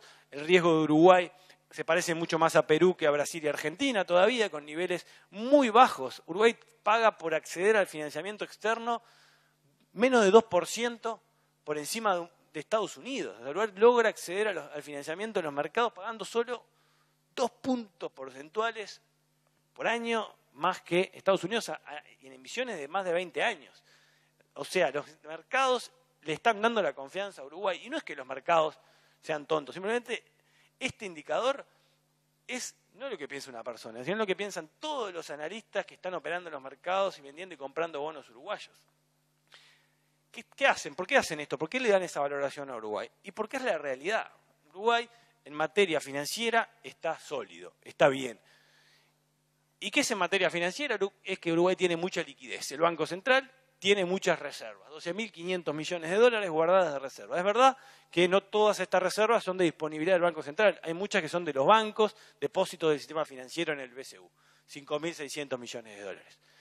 Nos deja todavía un piso enorme de reservas. Y si hacemos un stress test, como le gusta hacer a muchos del sistema financiero, decir, bueno, pero ¿qué pasaría si vos con esa plata tuvieras que pagar todos los vencimientos de deuda que tenés en el próximo año? Si no pudieras acceder a más deuda para financiarte. Bueno, veamos el peor escenario y te pongo toda la plata ahí. El servicio de deuda, 4.592. 3.000 de amortizaciones, 1.592 de intereses. Y todavía le tengo que financiar un resultado primario negativo que tengo que pagar porque no me alcanza los ingresos fiscales para pagar los gastos que no son intereses y pago de amortizaciones de deuda. Paso raya y me quedan 2.500 millones de dólares de colchón puro de reservas en el Banco Central, que es mucha plata, 4 puntos del PBI. Si a esto le sumo créditos contingentes hace más de 3 años acordados con organismos multilaterales de crédito como el BID, Banco Mundial, CAF, FLAR, que es el Fondo Latinoamericano de Reservas, cada uno 500 millones de dólares, ya aprobados a tasas muy bajas, en el entorno del 1 y poco por ciento, que lo único que exige es que el gobierno llame y les diga, desembolsame el monto ya acordado.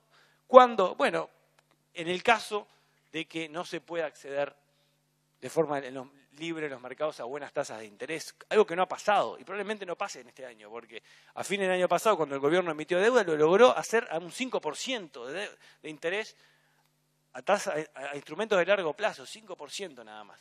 Este año probablemente es un poquito más alto, pero también va a tener acceso. Por lo tanto, no va a ser necesario gatillar estos créditos contingentes, que son contingentes hacia eso, hacia el caso de que si Uruguay quiere salir a los mercados, tiene que pagar tasas mucho más altas. Bueno, eso no está pasando. Si pasara, todavía tendríamos ese seguro. La deuda se ha mantenido hace muchos años en torno al 60% del PBI. Se dirá, es mucho, es poco. Bueno, no hay un nivel óptimo de deuda que se diga, bueno, más de esto estás mal, menos de esto estás bien. Acá lo que importa es que la deuda ha pasado un test últimamente, que es con un dólar que pasó de niveles de 20 a 30 y pico a principios del año pasado, la deuda no creció, como sí creció en el pasado, cuando tuvimos saltos del tipo de cambio en el año 2001 y 2002 y se generó un pico gigante en los niveles de deuda. ¿Por qué? Porque la dolarización de esta deuda ha caído muchísimo, y esa es la línea azul, era superior al 90% en los principios de los 2000, hoy es la mitad, 45%. De hecho, el grado de dolarización de la deuda es muy parecido al grado de dolarización productivo de la economía. ¿Qué quiere decir esto? Cuando el dólar sube, hay sectores productivos que se favorecen e impulsan el crecimiento en el Uruguay.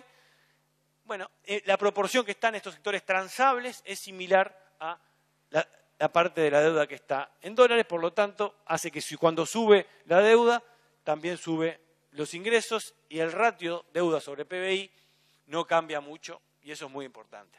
Otro elemento relevante, el sistema financiero está sólido. Es verdad que el sistema financiero tiene problemas de rentabilidad, los bancos no ganan plata, es un problema de los bancos, pero cuando uno mira en materia del sistema en sí mismo, ve que la liquidez está muy fuerte, tiene muchas disponibilidades y valores disponibles para servir a los depósitos en caso de que la gente quiera retirarlos. Muy por arriba del 2001 y muy por encima de diciembre de 2014, antes que se enfriara la economía. Tiene una morosidad que es verdad que ha crecido, pero todavía es menor al 4% para todo el sistema, público y privado en conjunto. Y tiene una solvencia muy fuerte, incluso bastante por encima de los niveles que exige la regulación bancaria de Basilea, que es muy dura. Los bancos están capitalizados.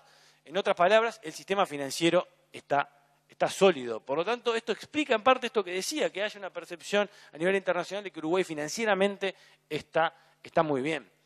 Este es un indicador que me parece muy relevante entenderlo. Esto es el ajuste de la cuenta corriente.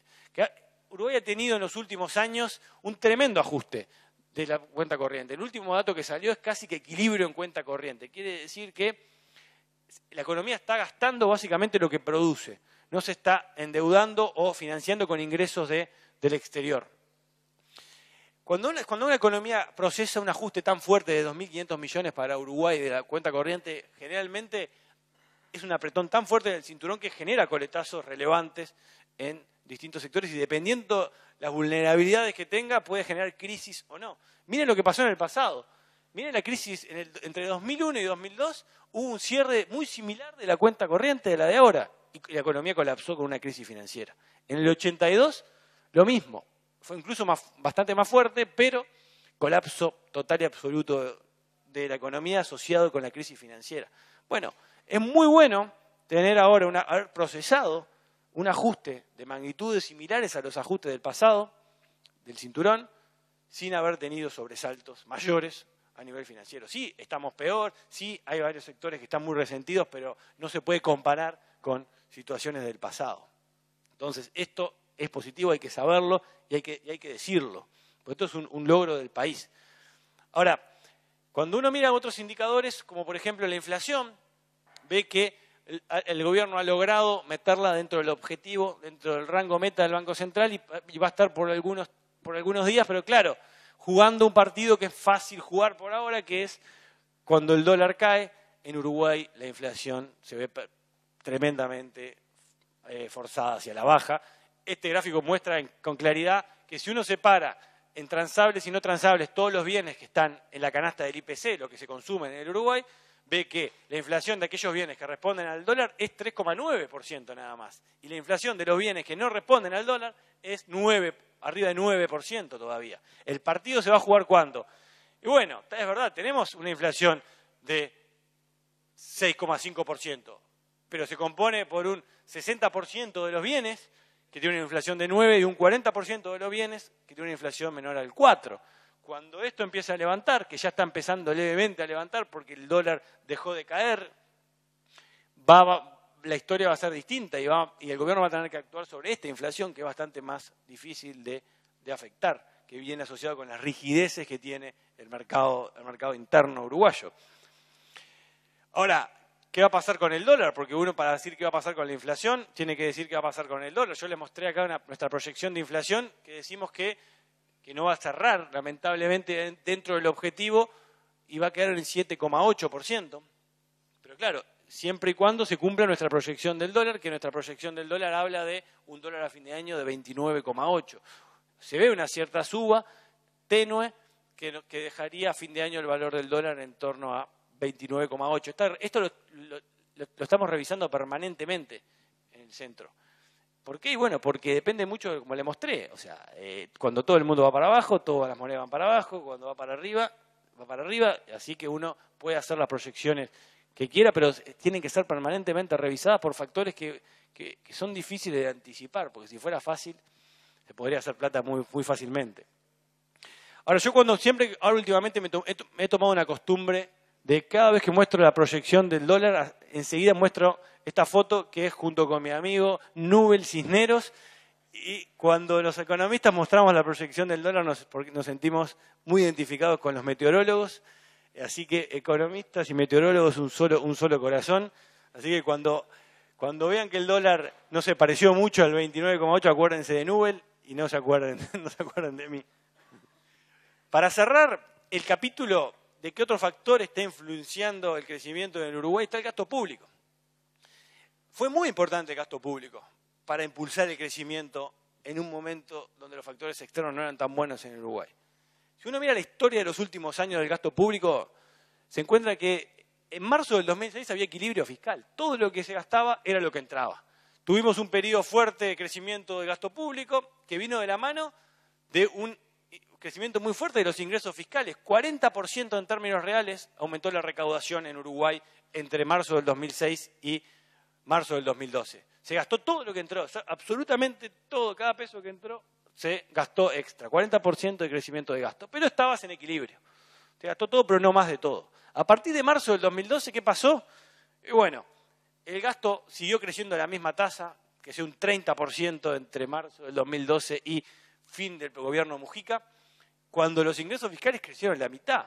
Entonces, claro, si uno dice, el gasto parece que ni se hubiera enterado que se estaba recaudando cada vez menos, y ahí se generó ese agujero fiscal que hoy tenemos, del 3,5% del PBI, que se mantiene desde que asumió el actual gobierno, con rango a veces 3,7, 3,8, 3,9, 4 en diciembre, pero se ha mantenido en ese entorno con un esfuerzo grande de frenar el gasto por parte del gobierno, pero lamentablemente un esfuerzo que no se logra plasmar en los números, porque el gasto no logra caer, sigue creciendo. Es verdad que crece menos que antes. Acá se ve, o sea, si no estaría acá arriba. Pero la roja no cae. Y esto es lo más importante de todo.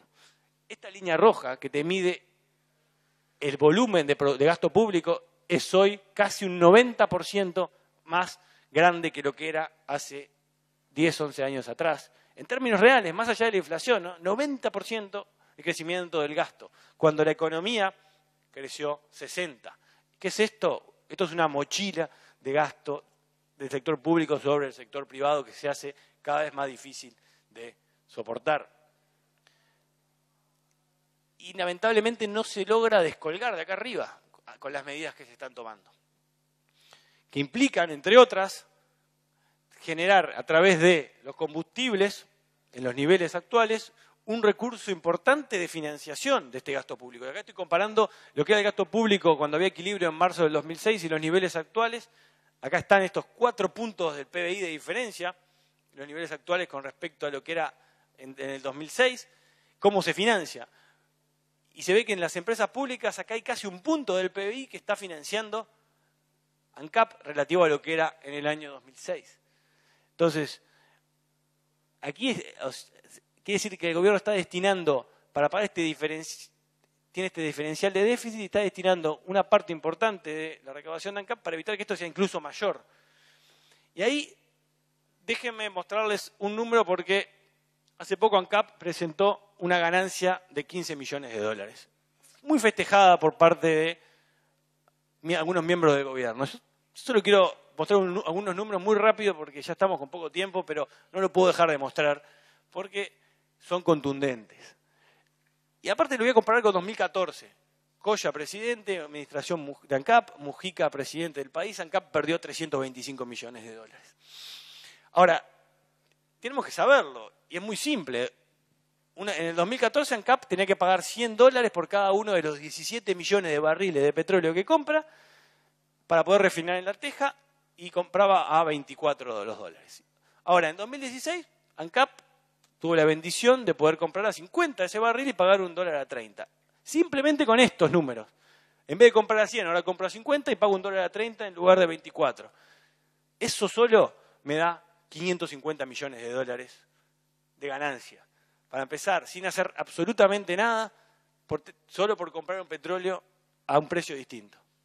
Miren acá de vuelta arriba, miren el diferencial de lo que perdía en su momento y lo que gana ahora es menos que lo que te dio esta bendición de tener un precio de petróleo que bajó a la mitad.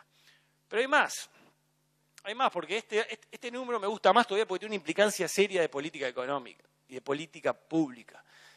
Nosotros tenemos una unidad que es la Ursea, que hay 40 personas trabajando presupuestadas y 15 pasantes en régimen de contrato.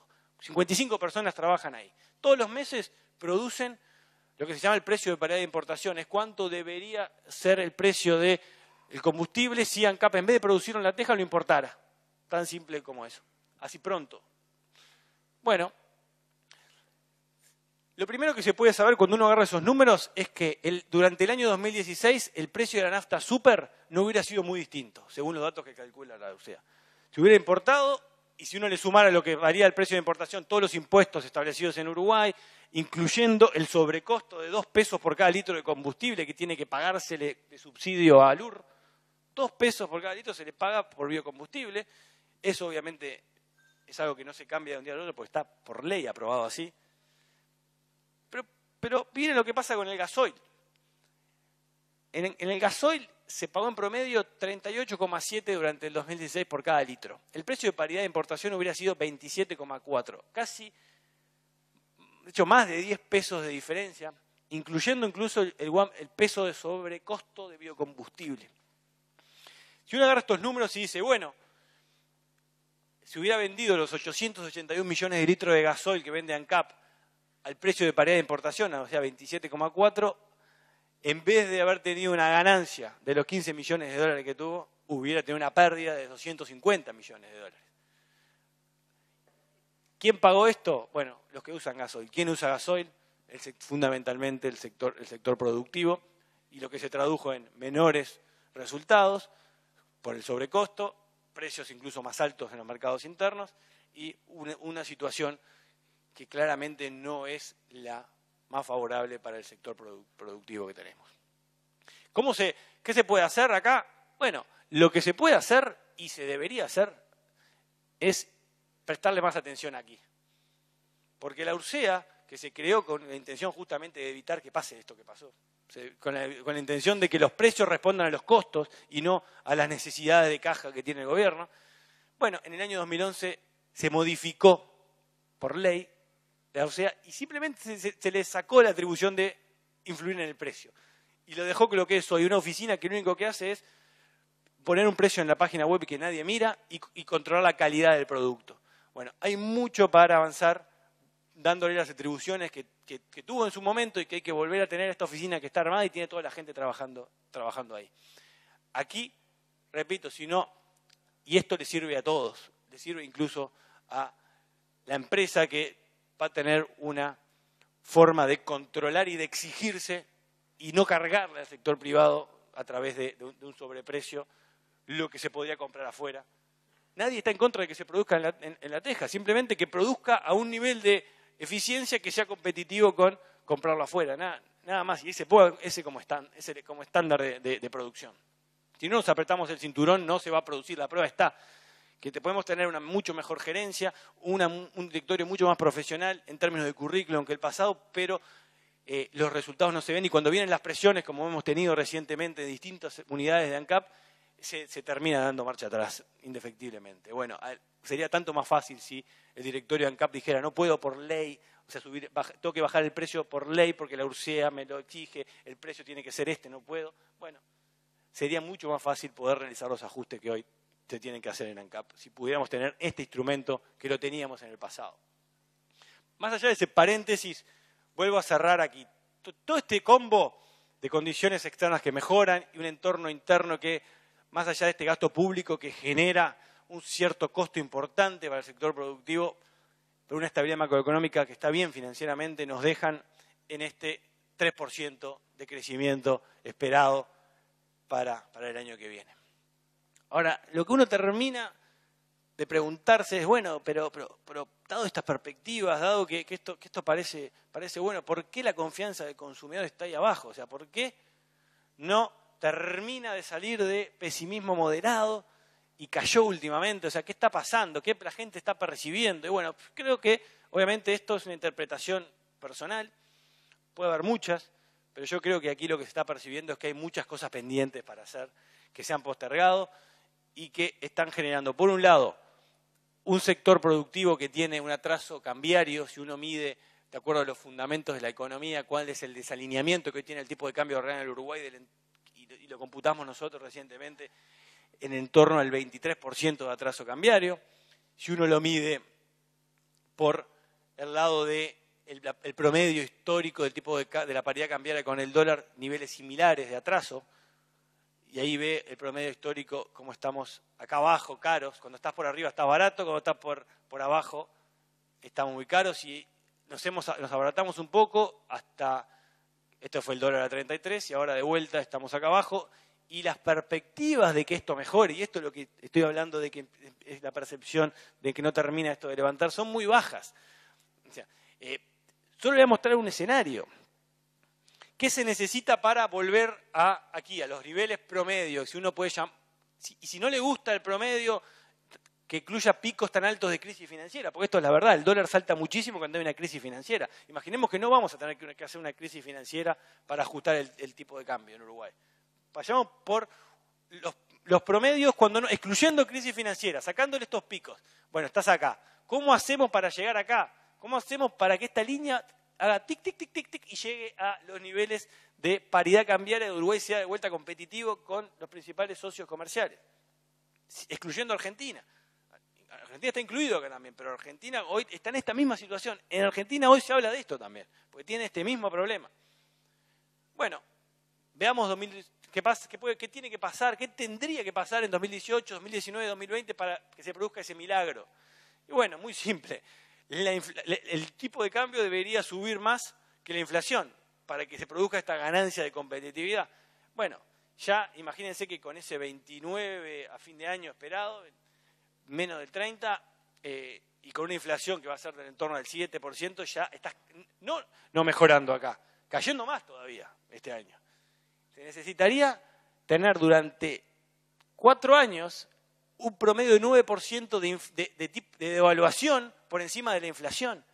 Devaluación por encima de la inflación tuvimos en estos años, 2014 y 2015, y algo del 2016, pero ya este año no lo vamos a tener y es difícil verlo con claridad en el futuro. Por lo tanto, las perspectivas de este ajuste es complejo. O sea, no veo fácil un camino de abaratamiento del Uruguay, y tengamos presente que solo lo hemos hecho en el pasado con crisis financiera. Uruguay solo se ha logrado abaratar cuando saltó acá en la tablita o cuando acá se rompió la banda de flotación. El gran desafío que tiene este gobierno, y que tiene el Uruguay, porque va más allá de este gobierno, cualquiera que estuviera en el gobierno este desafío lo tendría porque es muy complejo de resolver, es procesar un abaratamiento sin crisis. Y repito, no hay una receta en el pasado, hay que innovar acá, porque no se ha podido hacer hasta ahora. Si uno se pregunta cómo se puede hacer para por lo menos mitigar o reducir este atraso cambiario, ¿qué tiene que hacer el gobierno? ¿Qué se le exige al Banco Central? Bueno, lo primero que hay que entender es que es muy complicado. Que el trabajo que se le exige a veces al Banco Central es un trabajo que no lo puede hacer nadie, ni acá ni en el resto del mundo. Ni el Banco Central de la República Argentina ni el Banco Central del Uruguay hoy lo pueden hacer. ¿Por qué? Porque si uno interviene en el mercado para evitar que baje tanto el dólar, va a comprar dólares, ¿qué tiene que hacer? Bueno, tiene que emitir pesos para poder comprar esos dólares. Si emite pesos, ¿qué pasa? Genera inflación. Por lo tanto, lo primero que logra es que, por un lado, está frenando una caída del dólar, pero está generando más inflación, entonces lo que gana por un lado lo pierde por otro. Una medida que no tiene efectividad. Por eso, muchas veces sale a esterilizar, lo que se llama, que es emitir letras enseguida que emite pesos, para que los pesos no entren a circular y no genere inflación. Pero claro, tiene que ofrecer tasas en pesos elevadas. ¿Para qué? Para atraer a los que compran. Y bueno, ahí la intervención, al ser esterilizada, genera dos problemas. Primero, déficit fiscal. Es caro pagar tasas altas para atraerlo y esto perpetuarlo en el tiempo. Así nos pasó un tiempo atrás que tuvimos una carga importante de déficit parafiscal, se llama, lo que contribuye el Banco Central al déficit. Pero también, a su vez, al generar tasas de interés más altas, atraes más capitales del exterior que vienen a buscar retorno de corto plazo y entran más dólares y tenés el efecto contrario que querías. Querías comprar vos dólares, pero están entrando dólares por afuera y el precio del dólar sigue cayendo. Entonces, es muy complicado. Esto solo puede funcionar con una dinámica que nunca hemos tenido, que es generar superávit fiscales, no déficit, y usar esos superávit para comprar los dólares sin tener que emitir pesos en el mercado de nuevos. Bueno, y a su vez uno debería tener capacidad de poder influir en que la inflación no siga subiendo cuando el dólar sube, porque eso es inevitable, afectando por lo menos en el corto plazo momentáneamente los precios de las tarifas y que bajen y reflejen los costos de mercado. Pero para eso, de vuelta, tenés que tener un gasto público controlado y no necesitar tener que usar ANCAP y UTE para financiar parte de ese déficit. Entonces, en definitiva, para que todo esto sea viable, el único camino que hay es que el gasto público tiene que ser ajustado significativamente a la baja. ¿Cómo, dónde y cuándo? Es muy complejo. Es muy complejo, o sea, a nadie le gusta, nadie lo ha hecho con fuerza en momentos no de crisis, pero es el único camino que hoy veo para poder frenar esta situación.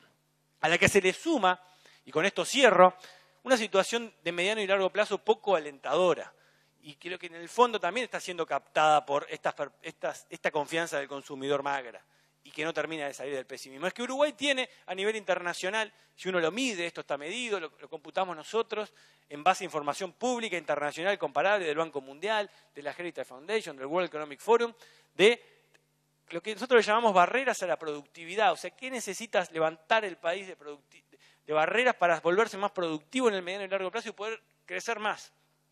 Más allá de lo que el viento que le dé el contexto externo, porque esto es el piso de largo plazo del Uruguay. Y ahí, y esto no lo decimos nosotros, simplemente si uno las mide, cuáles son las 4 principales barreras que tiene el país, son en 4 áreas donde lamentablemente este gobierno quiso avanzar en algunas y tuvo que dar marcha atrás y básicamente no se avanza, no se dan pasos importantes. Como por ejemplo la calidad de la mano de obra, la calidad educativa. Uruguay hoy ya esto es una traba para ser más productivo, una clara traba. Para que se hagan una idea, si ustedes hacen un llamado y piden 100 personas para un cargo, hay menos de 2 de esas 100 que son realmente buenas. Menos de 2 que son personas que te van a marcar la diferencia cuando si uno cruza el charco y va a Buenos Aires, a la ciudad autónoma de Buenos Aires, con una población similar al Uruguay, pero con un ingreso per cápita un poco más elevado, pero ahí tiene 4, no 2 de cada 100 que son personas que te marcan diferencia. Ni que hablar para el otro lado. De esos 100 currículums hay más de 50 que son personas que no pueden cumplir una tarea compleja. ¿Qué quiere decir eso? Que no pueden resolver una tarea si no está totalmente estipulado los pasos que tienen que seguirse uno después del otro. Hoy tenemos más de la mitad de las personas en esas condiciones que están ingresando al mercado de trabajo. Tenemos un peso del Estado que, como decía, se hace muy elevado, fundamentalmente en la carga que están implicando empresas públicas que no logran mejorar su calidad de gobierno corporativo. Y ahí hay reformas muy importantes para hacer, hay intentos, el gobierno está avanzando en la OPP, en distintas partes, pero no con la fuerza y la intensidad que se necesita porque no logra tener el consenso necesario dentro del partido para avanzar.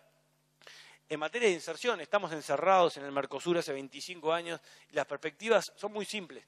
Solo puede haber un cambio en el Mercosur si Argentina o Brasil logran hacer un cambio. Nosotros no estamos generando la fuerza necesaria como para abrirlo, que todo el mundo está de acuerdo que el Mercosur hay que abrirlo, pero básicamente no vemos cambios cortos a menos que pase algo muy raro en Argentina y Brasil que quieran abrir el Mercosur.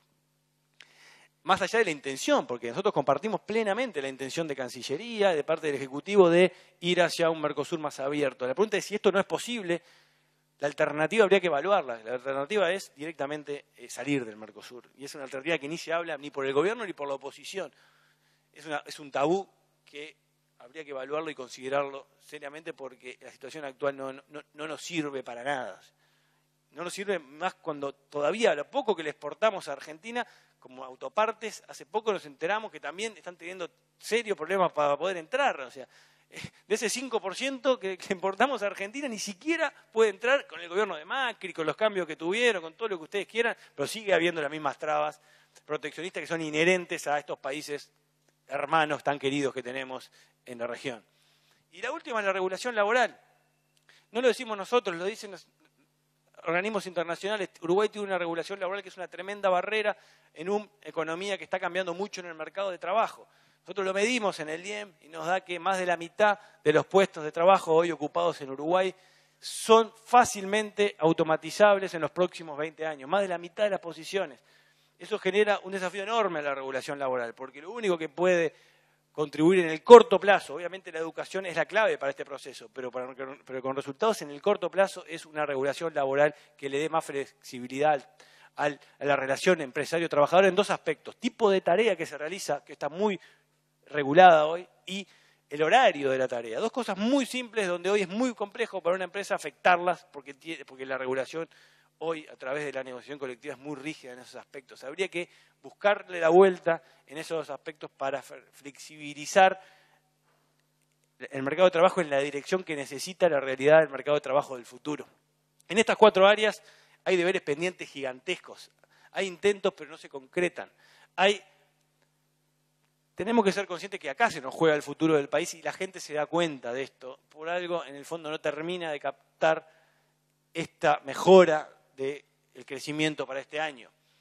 Y lamentablemente en estas 4 áreas hay mucha ideología atrás, en las 4. En las 4 reformas que se necesitan acá, la discusión está teñida de ideología. Deberíamos dejar esa ideología de costado y ver que acá se nos juega el futuro. Por eso, para cerrar, las perspectivas son buenas para el corto plazo. Uno no puede no reconocer que tener un crecimiento de 3% este año era mejor que lo que pensábamos un año atrás, bastante mejor que lo que era el consenso, y tenemos que festejarlo y aprovecharlo. Ahora, si me dicen un poquito más para adelante, el año que viene, el otro, no sé, ahí se empieza a jugar el partido en estas barreras que Uruguay tiene y que quiere levantar pero no puede. Ahí tenemos que tratar de buscar la vuelta para que el país se saque estas barreras y pueda pensar también en tener un buen mediano y largo plazo. Muchas gracias.